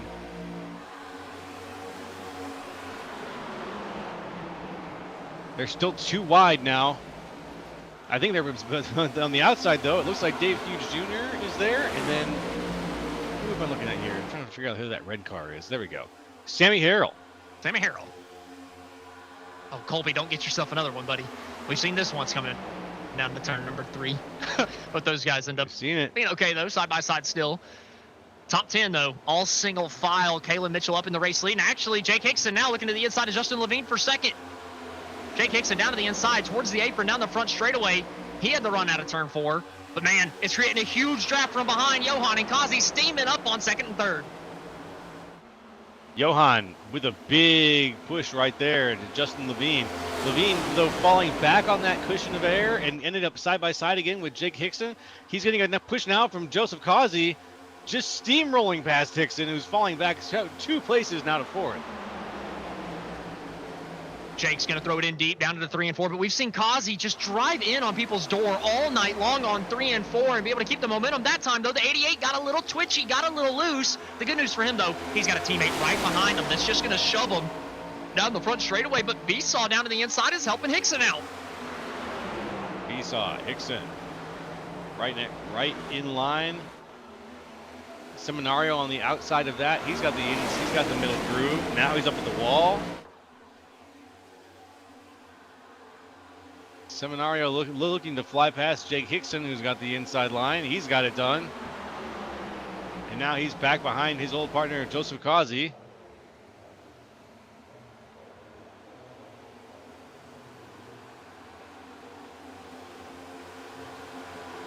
Kalen Mitchell was smiling ear to ear there for a couple moments as all these guys were racing, but he got a little loose out of turn number 4 that time, gave up a bit of time, letting Levine, Kazi, Seminario all reel him in ever so slightly down the front straightaway. And now a couple people starting to take that outside groove. Chris Vincent, Ed Scherer Jr. starting to use the second topmost groove up on the top of 1 and 2, trying to build a run down the back straightaway and find some speed. But Hickson, man, he was the one going for second a couple laps ago. He's fallen all the way back to 7th in just a handful of laps.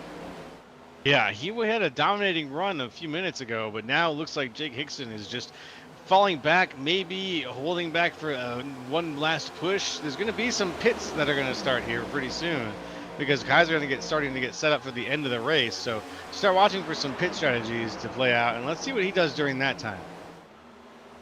Kalen starting to go up to the top side of the racetrack again. We saw earlier in the race he was pretty committed up there at the start of this run, though. After taking the lead, he's been running the bottom until the pack second on back caught back up to him. Then he immediately goes up to the top in 1 and 2. Let's see what he does in 3 and 4. He kisses the fence coming down to the 3. That's going to open up the door for Levine to dive it down the inside. Justin Levine might get a free pass out of this one for the lead, but he's not going to get clear. Mitchell sideways, but he's still going to have the lead coming off at turn number 4. Both those guys side by side for a moment. Levine not going to go for the side draft. He's just going to tuck back in line to not give up any more spots. Kalen Mitchell, what a drive. Absolutely gorgeous. And he's still too wide right now with Justin Levine. I would love to pay attention to some of the battles outside of the top 10 because I'm telling you they're just as good as the battles for the lead. But the problem is the battles for the lead and for 5th and for 10th have just been going on nonstop every single lap that we just can't go back too far back because they're still side by side for the lead once again. 2 laps in a row coming down to 3. Levine goes for it. This time coming off of 4. still doesn't have the run. One car got loose a little bit further back. I think it was Ed Scherer Jr. He's bleeding spots coming down the front straightaway. Scherer Jr. Oh, wow. He's almost put it 3 wide just there. Jordan Saylor is on the outside with Dave Fuge Jr. The three of them, an interesting pack right now. Saylor's ahead. Fuge Jr. and Scherer Jr. side by side, but 2 juniors side by side there, now in line. Levine once again diving down to the inside. This time it's going to be 3 through the center of the corner, not able to go all the way down to the bottom. Mitchell way up the racetrack through the center, going to give him a huge run off the corner, and he is going to gap Levine coming out of turn number 4. But again, the drag on these cars is so big. Levine just going to peek back into that draft, nullify the advantage that Mitchell has, and is not going to lose too much time with his teammate on his back bumper, and he's going to have another opportunity to just fire it down to the inside and see if he can get some momentum through the center of the corner to get them side by side. But once again, it's just not going to be enough coming out of 2. Not quite. That outside line is too good. And right now, Kalen Mitchell's car is set up to employ it perfectly. Although, there we go. Justin Levine with a hard drive. We've seen it before, though. He gets an amazing corner entry, and then the corner exit is just mediocre. And it leaves him side by side with Kalen Mitchell, who wins on the straights. But here we have some side drafting and some assistance from the 88 of Joseph Causey. I was about to say, I think the bigger thing, or the bigger issue for Kalen was Causey just shoving Levine down the front straightaway, and now Causey covers the nose off of the 67, slides up the racetrack before we even get to the exit of the corner, and Mitchell goes from 1st to 4th in about a set of corners. Oh my goodness gracious, Mitchell, so dominant for a while there, and then your fortune changes completely when you've got people conspiring against you. Oh! As he did there. 3 wide! 3 wide coming out of turn number 4. Levine's coming down pit road. Pit stops happening a little early. Causey spins back up the racetrack. He's going to miss pit road. Colby Jackson doing it as well through the grass. The caution's not going to fly, but that's going to be a race ruiner for Causey unless a yellow flies. Or sorry, Johan, not Causey. Johan.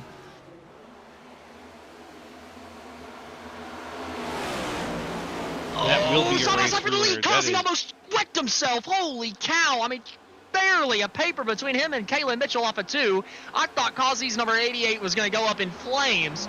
Able to stay committed to the bottom side of the racetrack, and Mitchell's going to flow back through to the race lead. 35 laps to go, and we are seeing the first round of pit stops, and now Causey's coming down. Causey's wrecking it coming down to pit road. Oh, he's skating it sideways to the right. That might be a speeding penalty. It definitely cost him a lot of time. Might have gotten it slow enough before he got to the line, but that was not pretty. Oh my goodness. I don't know if I've ever seen a more aggressive couple of pit entries in my life than the last 2 laps. What the heck? And it's well, a couple grid vision cars and a couple one sim cars. What in the world? Causey, Seminario, and Colby Jackson all trying to throw their races away. Things are still green here right now as well. 97 out of 120 here tonight at Auto Club. Kickson coming down. He was running in 3rd place after a couple of the guys had already come down pit road. Sailors, Fuge, Kevin Zosiak, Daryl Klotz, all coming down pit road. Causey goes a lap down for right now. Everybody that's come down pit road has gone a lap down, as Kalen Mitchell, Robert Besaw Jr. are still out on the racetrack on the older tires, losing ground lap after lap. But they're just hoping that those newer tires come into play later on in this thing. As we're looking through the field as cars starting to file off of pit road. Now looking back down to pit road, Fuge Jr., Jordan Sailors, both getting done with the right side service to those vehicles. The left side's going to go up next. Kalen Mitchell, Robert Besaw Jr. coming down pit road at the same time. And pit road is filling up very rapidly here as guys are getting ready for the last sprint of tonight's race.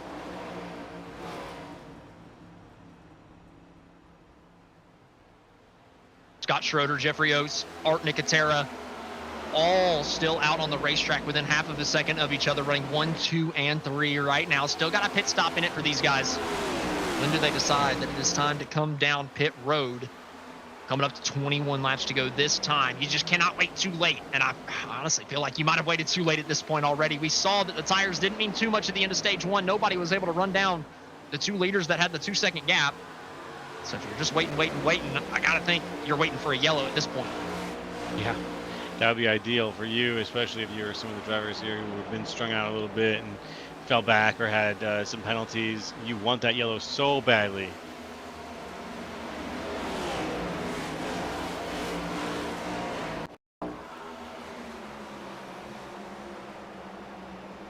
You get a look at Johann's entrance down to pit road to see exactly what went wrong for the 56, because this is essentially taking him out of contention for the race win.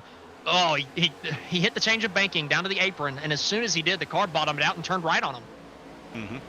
And, well, Colby Jackson did his best Johann impression.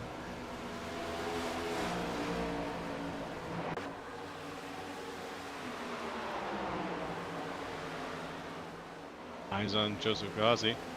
This will be the battle for the lead. Once it all cycles out, these are the guys that it's going to come down to.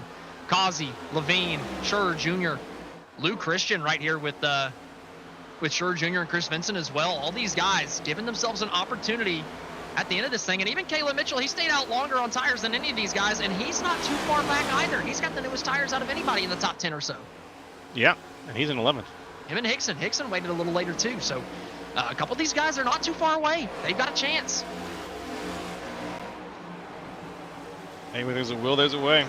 And they had the will to stay out, get that extra time. Now they got the younger tires, so they are a threat. What do you say coming down to 18 laps to go? We go ahead and take a step aside while these guys run each other down. This is going to be our final commercial break. When we come back, we're taking this thing to the checkered flag. You can't settle for the rest. For anything on iRacing, there's just one name you need, Makoni. With the launch of Makoni Entertainment and Makoni Competizone alongside Makoni Setup Shop, we now provide the best of the best in setups, paint schemes, coaching, broadcasting, and event organization. With cars across all 4 license classes, we have what you need to hit the track with confidence. Grab a subscription and save money while going fast at MakoniSetupShop.com/subscriptions. And remember, at Makoni Setup Shop, there are setups, but your victories.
Racing isn't easy, but experiencing it is.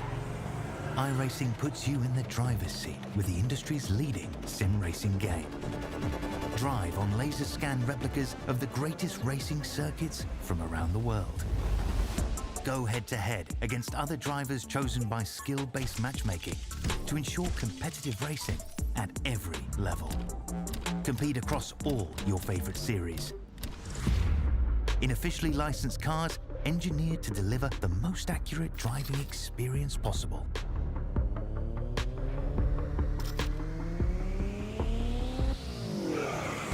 Join a race or host your own with players from across the globe. Race against the computer or in a league with friends. Feel the thrill behind the wheel. Visit iRacing.com.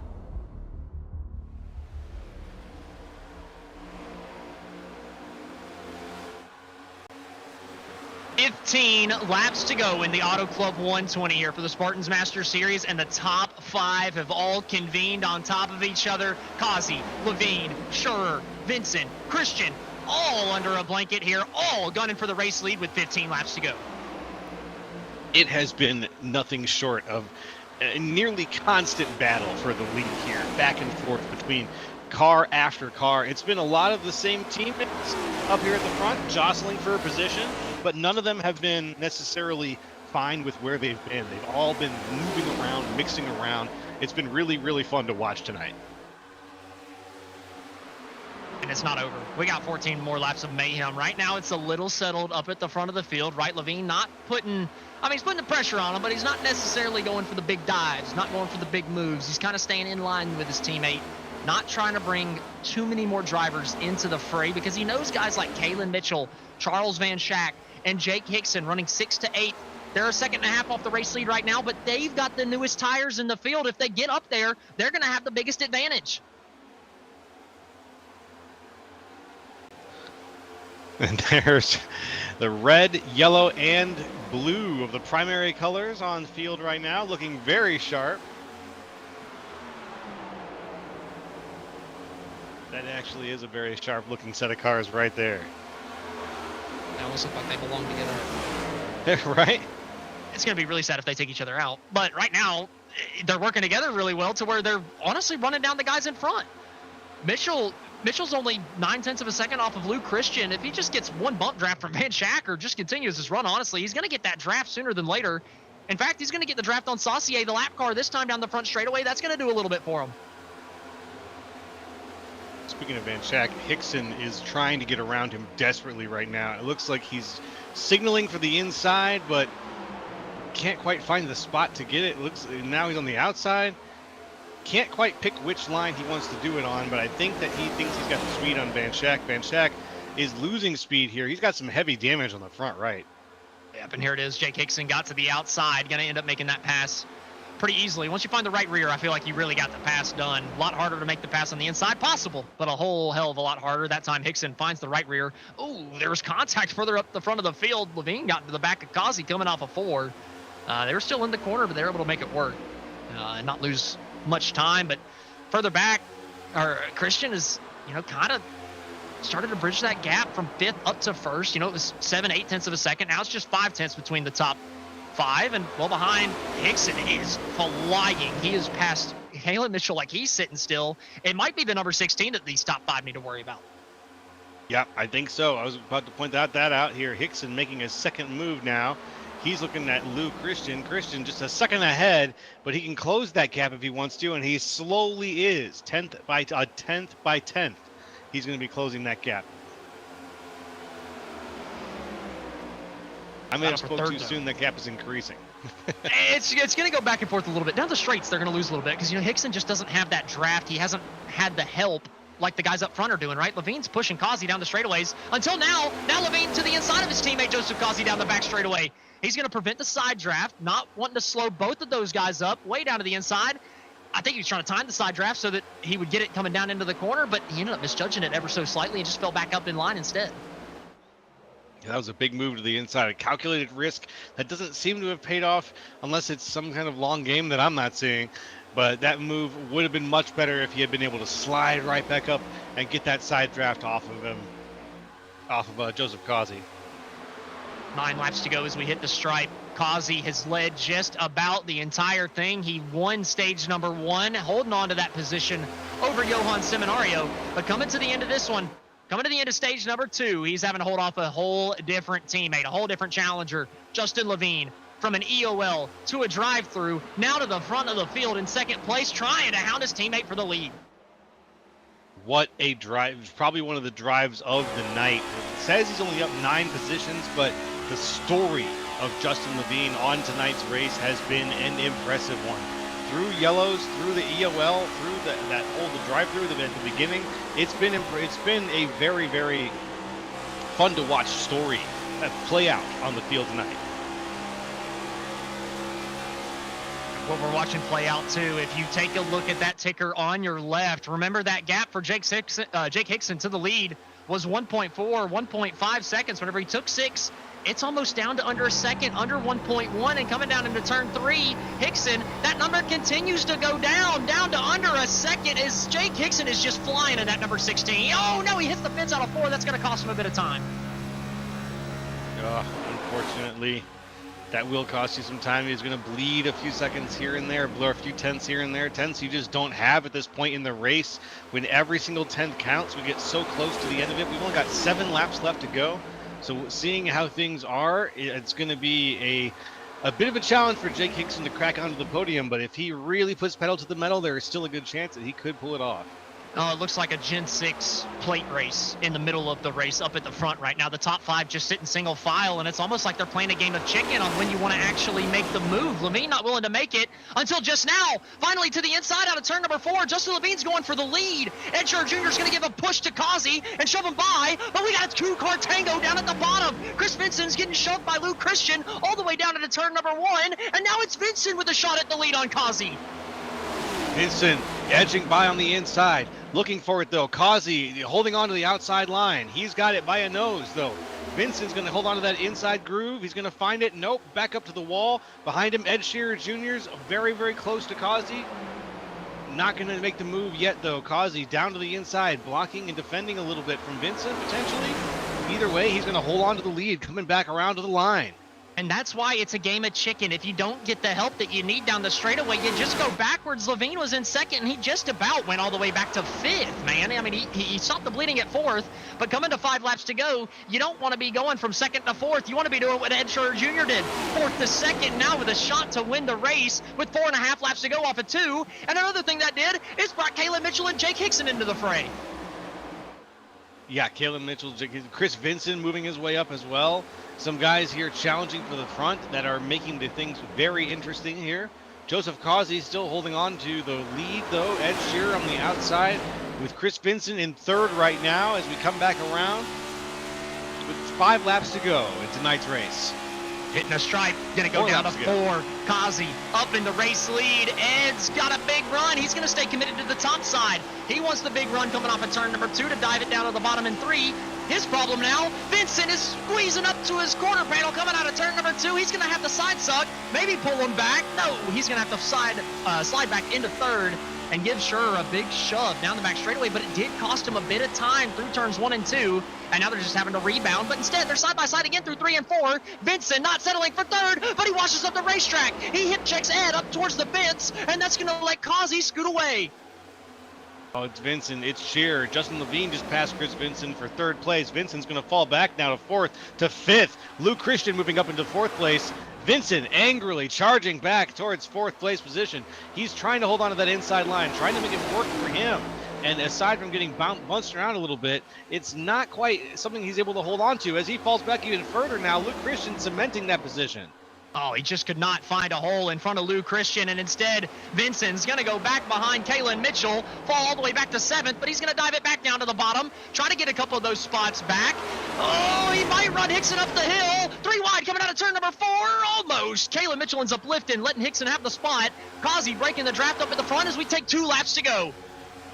Shearer Jr. leading Justin Levine. Joseph Kazi's got just a little bit of a gap on him right now, 0.2 of a second. But Shearer Jr. and Levine are very, very close. Shearer on the outside now, Levine on the inside.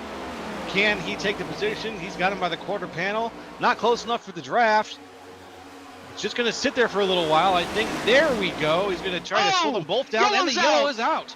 We're going to have a green-white checkered out of absolutely nowhere. Both stages get shown, both stage finishes get shown up by a yellow at the very last second, and Joseph Kazi has got to be punching the ever-living hell out of his steering wheel. Oh my goodness, yeah, he was in line for it. He had it lined up. I was honestly ready to call it for Joseph Kazi, but now with a good launch and a big finish, anyone could take this race. What was that? Oh wait, yeah, let's talk about what's on screen.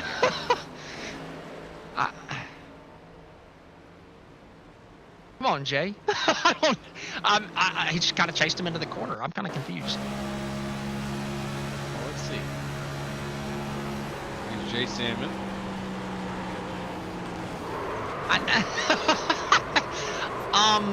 Come on, Jay. Oh man. I don't think Kevin could have done anything there on the outside. But that's going to give us a heck of a finish, honestly, because Kazi was starting to pull away. They were side by side for second, side drafting each other, and Kazi was going to win this thing unchallenged. Instead, he's gonna have to survive a restart. Oh my God, is he pitting? Survive a restart all is the pitting? right word. Oh my word, we have split decisions in the field. 28 cars on the lead lap, and the leaders are pitting. Interessant. Oh my Things about to be goodness. interesting. I cannot believe all of them pitted. I can't believe all of the WinSim guys pitted. I thought for sure at least one of them would stay out on the older tires, but so many people stayed out. They're going to be so far back in the field. Up in the YouTube chat, Space Jam Sham says, "Go get him, Johan." Well, that brought Johan back into it. So potentially. But man, that was tough. It's going to be tough for the guys that came down pit road. Yeah, I'm not trying to harp on Jay too much, but I just didn't expect him to drive him to the wall. Yeah.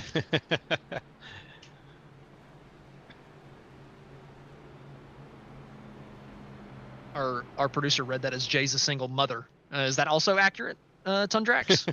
Is Jay a single mother?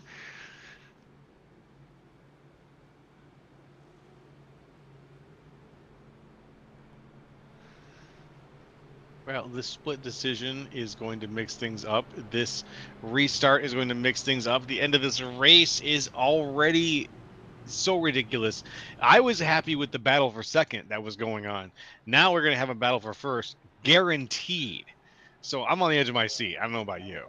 Dude, I think Causey's back to like 20th. He was leading the race. Levine's what, 19th? He's going to be the first guy on 4 fresh tires? Look, this is the widest racetrack you can go to where tires matter. So if you're going to pick a place to do it, it's Auto Club, but I don't know if you can do it from 19th. If there's 2 green-white checkers. Yeah, if there's multiple green-white checkers and we have a chance for 3, then maybe. But look, the fastest lap Levine ran banking on a lot. tires at the beginning of that run was 39.6. At the end of the run, he was running 40.2s. So 0.6 of fall off. It's possible. There's enough lanes here where it's possible, but like our producer said, like you said, I think he's going to need another restart. I really do. I don't think there's any chance for these guys. Yeah, another restart would be the only way to do it. And the only way to get that is with another yellow. Which no one's hoping for, obviously. But Well, could I think very the well guys happen. 19th on back are hoping for one. That's fair. They might be the only ones. But I mean, this has just completely thrown the race on its head. I mean, Luke Christian hasn't led a lap all night under normal green flag conditions, maybe under a pit cycle, but now all of a sudden he's in charge of the race with 2 laps to go. Kalen Mitchell, who is on newer tires than most of the guys up at the front, has an opportunity now out of nowhere. Vincent, who was sliding back, all of a sudden he's back up into the top 3. And Van Schack, we haven't said his name in the top 5 all night. All of a sudden he's starting P2 on the outside row. This is anybody's ball game coming down to the first green-white checkered. Who is it gonna be? Lou Christian, Kalen Mitchell, Chris Vincent, or somebody on tires back in 20th. Coming to the restart. 2 laps to go, and it's Lou Christian bringing us back to the green flag, and we're racing once again from Auto Club. Who's it gonna be? Off in the front, Luke Christian and Chris Vincent. Kalen Mitchell in third right now on the outside. Holding on tight. Chris Vincent on the inside. He's driving down to the white line. Can he hold on to that spot for only 3 laps? Christian coming out of turn number 2, breaking the draft. Oh, they're wrecking further back. Couple cars trying to spin. Caution flags out. Zodiac up against the outside wall with one other car that's hidden behind the number 15. Can't quite get eyes on who that is. We are going to have another restart. Looks like it was James Staples in the number 24. That's also caught up in that one. Well, what did we ask for? Or what did some of those guys ask for? And what did they just get? Let's see how well did the OneSim guys do on that? They were 5 wide there for a moment, and iRacing doesn't even get 4 wide calls, so I can promise you 5 wide ain't gonna work too often. But nonetheless, like you said, the OneSim guys, I saw Levine got blocked by a car on slower tires coming down to 1. I couldn't quite tell who it was, but somebody threw a mean block on Levine down to 1. He had to take evasive maneuvers, and it looks like that gives the top spot on tires to Johan in 14th.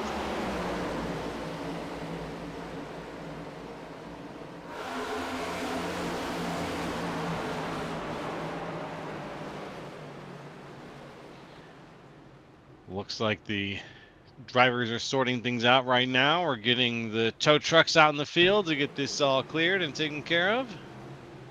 And everybody's lined back up. Here's a little replay of what went down.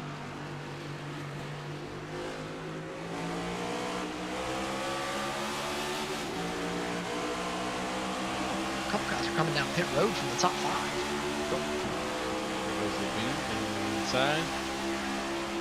Scenario following. And it was the move back up to the top side for the 07 that really screwed Levine and let Johan get through. And then it also kind of bred the 5 wide situation a little bit further back that caused the wreck. Yeah. It was the butterfly's wings that flapped that made a tornado halfway around the world. That was a very elaborate way to say butterfly effect. Yeah. Only it's fun to describe it. I liked it. I liked it. I liked it. The the in-depth analysis of what a butterfly effect is, it was great there. There you go. Just in case, you never know. Somebody may have not known about the butterfly. We're all effect. here to learn something here on Grid Vision tonight, folks. It's like if my great granddad didn't absolutely blast my great grandma in bed, then I wouldn't be here today. Right. Hey. Butterfly effect. It was an exciting war.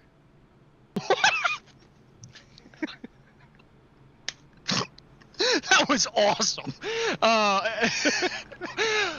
Typically we go off the rails around the midway point of races and bring it back by the end, but we decided to save the best for last tonight, apparently. Hey, once you get to second green, white, checkered, I think we're allowed a little bit of poetic license. That's all I'm saying. Yeah, that's fair. That's true. And hey, I'm never gonna complain about letting off a borderline joke on air. It's like an adrenaline pump. That was borderline. It's like an adrenaline pump. You're like, is this okay? And then you let it fly, and you're like, well, it's out there now. Yeah, I do admit a certain amount of, oh man, what did I just say? After I dropped that one. But It was an exciting war. Which war are we talking about?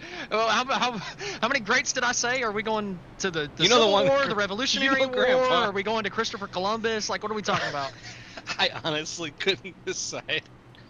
I couldn't decide, honestly. So Our producer thinks it was revolutionary, so we're going back to 1776 on that one. Thank you, George Washington. I appreciate you, buddy.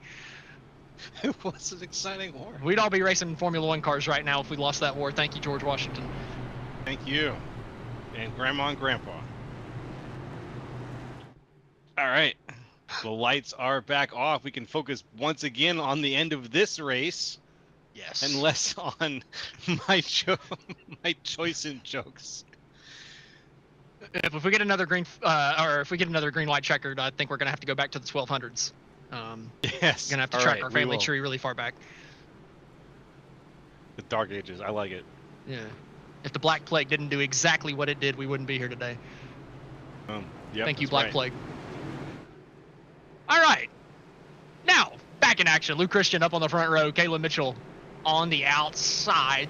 Johan is now the guy highest up on new tires. Can he get through from 14th? A little bit better odds than what they had before. Actually, the pitters move him up to 11th. But it's Luke Christian. Caleb Mitchell up on the front row.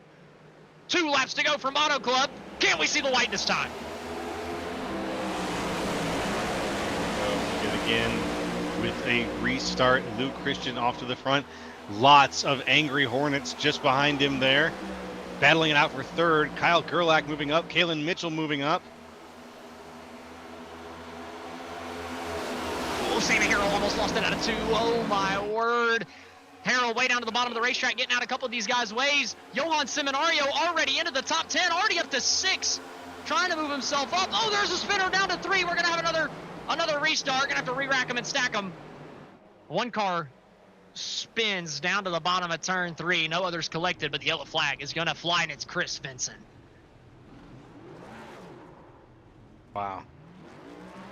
3 green, white checkers. I don't think I've seen this on broadcast in a while. Kind of exciting. Vincent's not using all the racetrack. Like, he comes off the wall a little bit, and they're 3 wide. Oh, ends up being a 2-car wreck. Zodiac came in there late. Yeah. Well, this will be the final attempt at tonight's race, so either way it goes, it should be interesting. With all the wrecking we've seen in the last couple of restarts.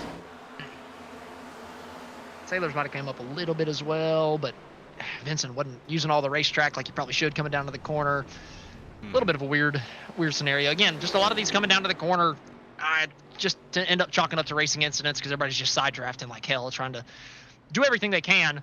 But now that the third green white checkered is going to be in play, this really, it could play into the hands of the guys that have stayed out, but ultimately, if it runs green on this one, it hurts them big time. They're going to need a pretty quick yellow that would end the race because guys like Johan, Reese Schaefer, Justin Levine on the new tires are all up to, what, 7th, 8th, and 9th?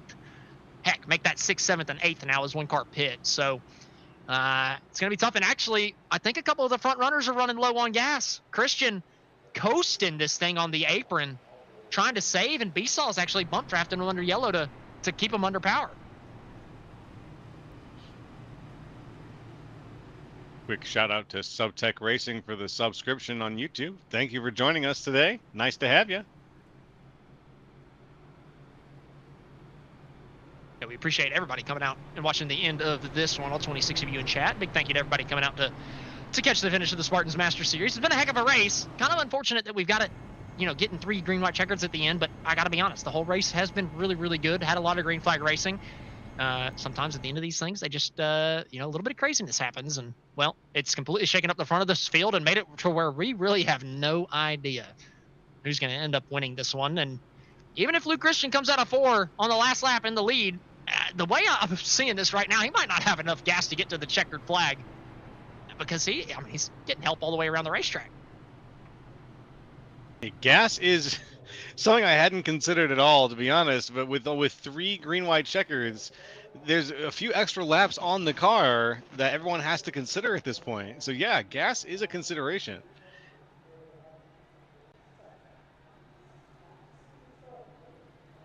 I think we're getting the one to go this time. So hopefully for Lou, he'll have enough gas to at least give it a go. But at this point, it's really looking like he's going to need that yellow flag to fly immediately on the restart. Okay. How is the guy that owns the daggum channel just now subscribing? What is that?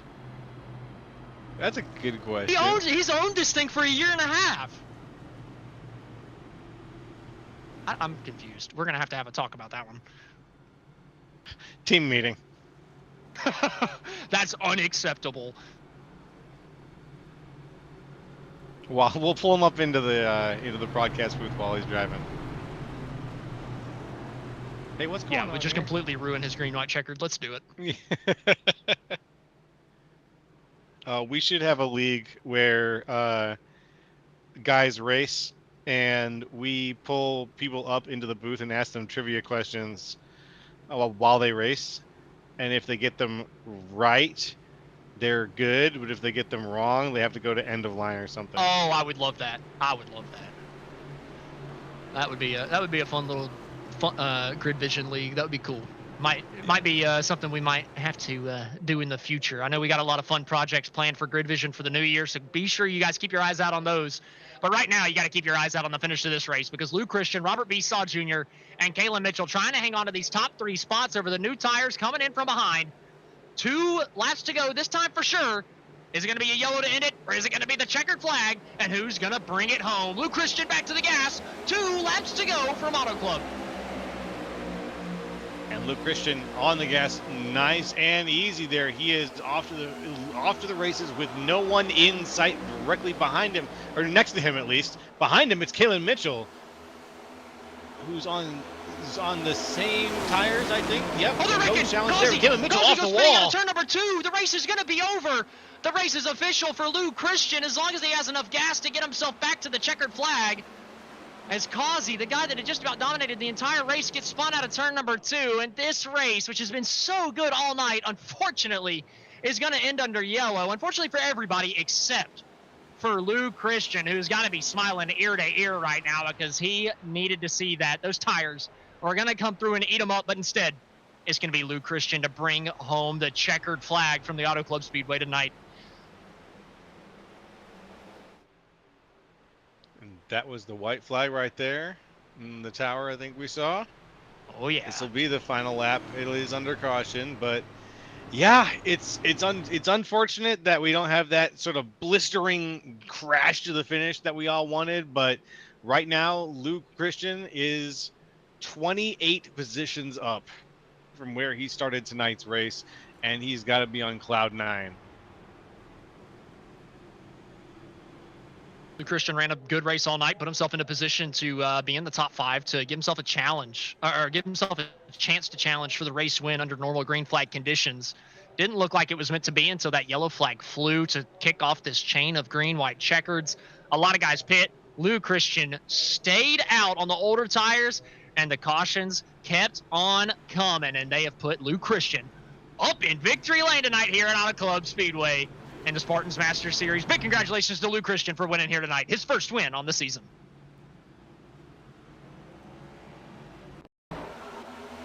Gonna get a replay to see exactly what happened to Kazi here coming out of turn number 2. On the outside, Klotz coming up the racetrack. Oh, Klotz got door checked. And Kazi, just the innocent bystander, oh, that had to be a yellow? Man.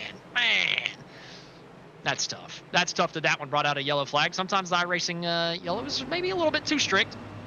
Unfortunately, there might have cost us a green flag finish, but Lou Christian is not complaining. I can tell you that. No, absolutely not. He's got to be dancing. The number 2 car looking pretty good right now. Alan Mitchell, 2nd place. Robert Besaw in 3rd for your podium. I think Lou's still saving gas, trying to get back to the front straightaway to do a little bit of a burnout. He's getting a bump down the back straightaway. I think he's just trying to give us as much of a show as he possibly can, even though I don't think it's going to last too long. No, this is going to be the shortest burnout ever with the amount of gas left in that car. Taking a page out of my great-great-great-great-great-great-grandfather's book.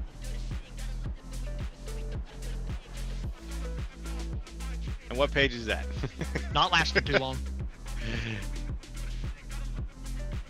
Look at that. I mean, nothing. There was nothing there. He had nothing left.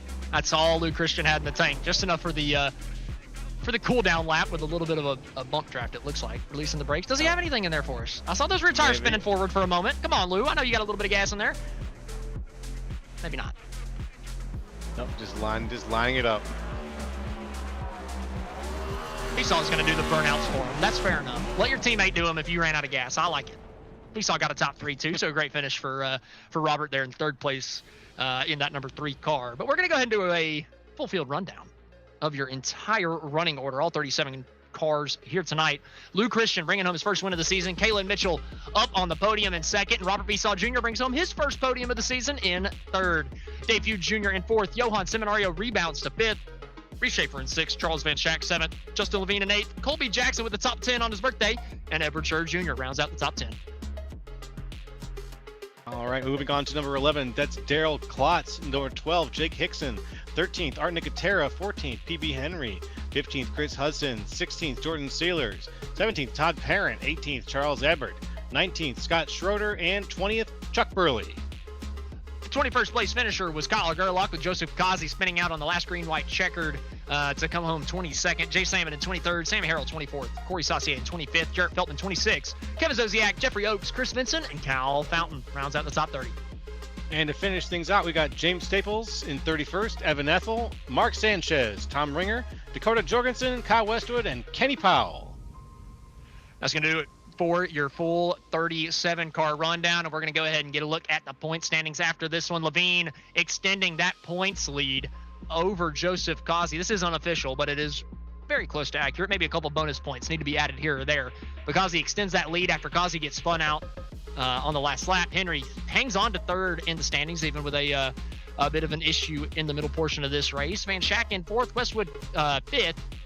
Actually tied for 4th, I should say, it looks like on the screen. Hickson and Zosiak in 6th. Well, they're not actually tied. That's 6th and 7th. Johan and Hudson are 8th and 9th. A little bit of doubling up on the numbers there in the top 10, but we'll get that sorted out for next week. But either way, that's going to do it for the full field rundown. I think we can go ahead and jump into our driver interviews We need to find our third place finisher of Robert Besaw here in the Discord. And then we're going to pull him up and give him a little bit of a talking to, because it was a great finish for Robert Besaw in the third place position. As we try to pull him up all the way to the broadcast booth. And it looks like we do have Robert Besaw Jr. in the broadcast booth. Robert, do you have a copy, bud? Hey, good evening, guys. I do. Robert, it was a great race for you tonight. You know, you were running up, top 10, top 15. It seemed like all night long, or at least challenging up there. Towards the end of the race, making a huge strategy call, staying out on the old tires. What was running through your mind there over the last couple of green-white checkers, and what was running through your mind whenever you made that decision? I was just hoping that we could get back to that white flag and not keep having these cautions. It kind of dragged it out and made it close on fuel. I was a little nervous, but a lot of guys up front pinned it, a lot of guys in the middle didn't, so I knew they had their work cut out for them to get back up. I was just hoping that, this is a wide track. I was hoping they wouldn't be slicing and dicing and get up to us too quickly. Well, ultimately, the cautions actually ended up helping you guys out, especially with the last one coming out, obviously. But, what were you thinking whenever those cautions just kept coming? Were you just like, come on, guys, let's get to that white flag. Just get me my good finish. That was it, yeah, because I had some good starts, and that last one, I had a bad start. And so I was hoping just get to the white. We had enough distance where I thought myself, Lou, could keep that space that we had. But it was close. I think 67 just edged me out there on that last yellow. But third's a great finish for me, for sure. Well, Robert, on that last one, was there anything you could have done different to maybe give yourself a shot at Lou? Well, I say that. I guess you didn't get the full 2 laps in, so there wasn't too much. Were you maybe hoping that there would be some gas shenanigans maybe on that last one? I thought it may come down to that. I just needed a good start. I don't know what happened. The car wouldn't go. I felt super good. I felt like of the guys up front that had worn out tires, I felt like I had the better set. And just unfortunately, caution came out when it did, and I had that bad start, so couldn't see what was going to happen. Well, Robert, it was still a great finish for you tonight, bringing home a top 3 here, and it looks like 2 top 3s for your team here tonight, with Lou coming home first as well. Yeah, so a great night for both of you guys. Who do you have to thank at the end of this one? Just the teammates, Chris, Lou. Chad's not here tonight, but Lou made that call, so I was just going to ride out with what he decided, and it worked out. So I'd like to thank them and everybody for watching. Robert, once again, congratulations on the great run, finishing third tonight. Looking forward to seeing if you can maybe back this up with another great run next week. Thank you, sir. Alrighty, that was Robert Besaw Jr., your third place finisher. And I've been scanning the Discord, and it doesn't look like our second place finisher, Kaylin Mitchell, is present. I'm going to give one last look through just to make sure. And yeah, it doesn't look like we're going to be able to get in touch with Kaylin Mitchell tonight. So, Joe, what do you say you interview our race winner? Sure, I'd be happy to. Alrighty, we're going to pull up Lou Christian to the booth. He's standing side by side with Joe LaCastro. Hello, Christian. How you doing tonight? Doing great. How are y'all? I was going to say, I bet you are. Congratulations on that gold medal, my friend. Can you tell us, you kind of showed up in the lead and started challenging and stayed a challenger. Tell us about the end of tonight's race. It was a situation where the green-white checkered kind of stacked up in your favor, huh? Yeah, I guess so. I tell you what really made the difference is that last green flag pit stop. I made a very last second decision, just take 2 right side tires, and I came out and checked my tires, and they're like 99% on the left, and I was like, oh, we're gonna be good here. So I pull out on the backstretch, and I'm right there in the top 5. I was like, okay, now maybe we can hold on for 20 laps. I ended up filling the tank up too, I think. So yeah, I tell you what, that's probably what did it, is the 2 tire stop there. The 2 tire stop. Wow. Was there any other point in the race where you thought maybe you had a chance? But I mean, honestly, that was the big moment, though, was that, and then avoiding the wreck situations behind you put you in a position to do really, really well tonight. What was your strategy going into tonight? Was it to save a little bit? Was it to drive hard on the outside? Yeah, probably. I guess just I'm always kind of just saving. I get somewhere, I kind of just hang out there and save. But it didn't really make that much of a difference. Like fall off just wasn't there. It was more about tire heat, keeping clean air. And then I figured that out about halfway. I was like, okay, let's take 2 tires and get up there to the front, because saving's not really going to make a difference. Yep, and the two tire solution definitely did. Well, it was a fantastic show. Honestly, going into the end of tonight's race, you were able to hold on to the victory and get it. Congratulations again. Are you excited for next week's race? Yes, very. I love this stuff. You know, I was the most led lap leader the last 2 weeks, so I knew something was trending in the right direction. So I'm glad I got a win this week. Well, we're glad to see it, my friend. Congratulations. Anyone you want to thank or shout out to? Yeah, all of Pioneer Racing. Rob tweaks these sets, and he does a good job on them. All right. Well, thank you very much for your time, my friend. I'm going to pass it back to my friend Austin Edstrom, and we will talk to you next time. Luke Christian, good luck in your next race. All right, see you boys. See ya. Alrighty, that was your race winner of Lou Christian here tonight from the Auto Club Speedway. Man, it was a heck of a race that we saw here tonight. Joe, you got any final thoughts to leave us with? Wow. It was a little bit of everything I love about iRacing. I love a drafting race, and I got exactly that out of tonight's race. And the drafting was some of the best I've seen. Even though the end was a little bit of a bump and grind fest, it still ended up being a fun one. And top to bottom, SSRL just delivers again. Yeah, I'd have to agree with you. This race, like you said, top to bottom was absolutely fantastic. It was unfortunate we got so many cautions at the end, but man, the racing through the entire course of the race was fantastic. You can't ask for much more than that here on the iRacing service. But that is going to do it here from us at Grid Vision, and from the entire Grid Vision team, we'd like to thank you for watching and participating in the chat. For more information on getting your league broadcasted or starting your career in broadcasting, contact us on Facebook, X, or email us at info@gridvision.live. Congratulations to Lou Christian on winning tonight's race from the Auto Club Speedway. This has been Austin Edstrom, standing alongside Joe LaCastro and Austin Darbyshire behind the production booth. We will see you next time on the grid.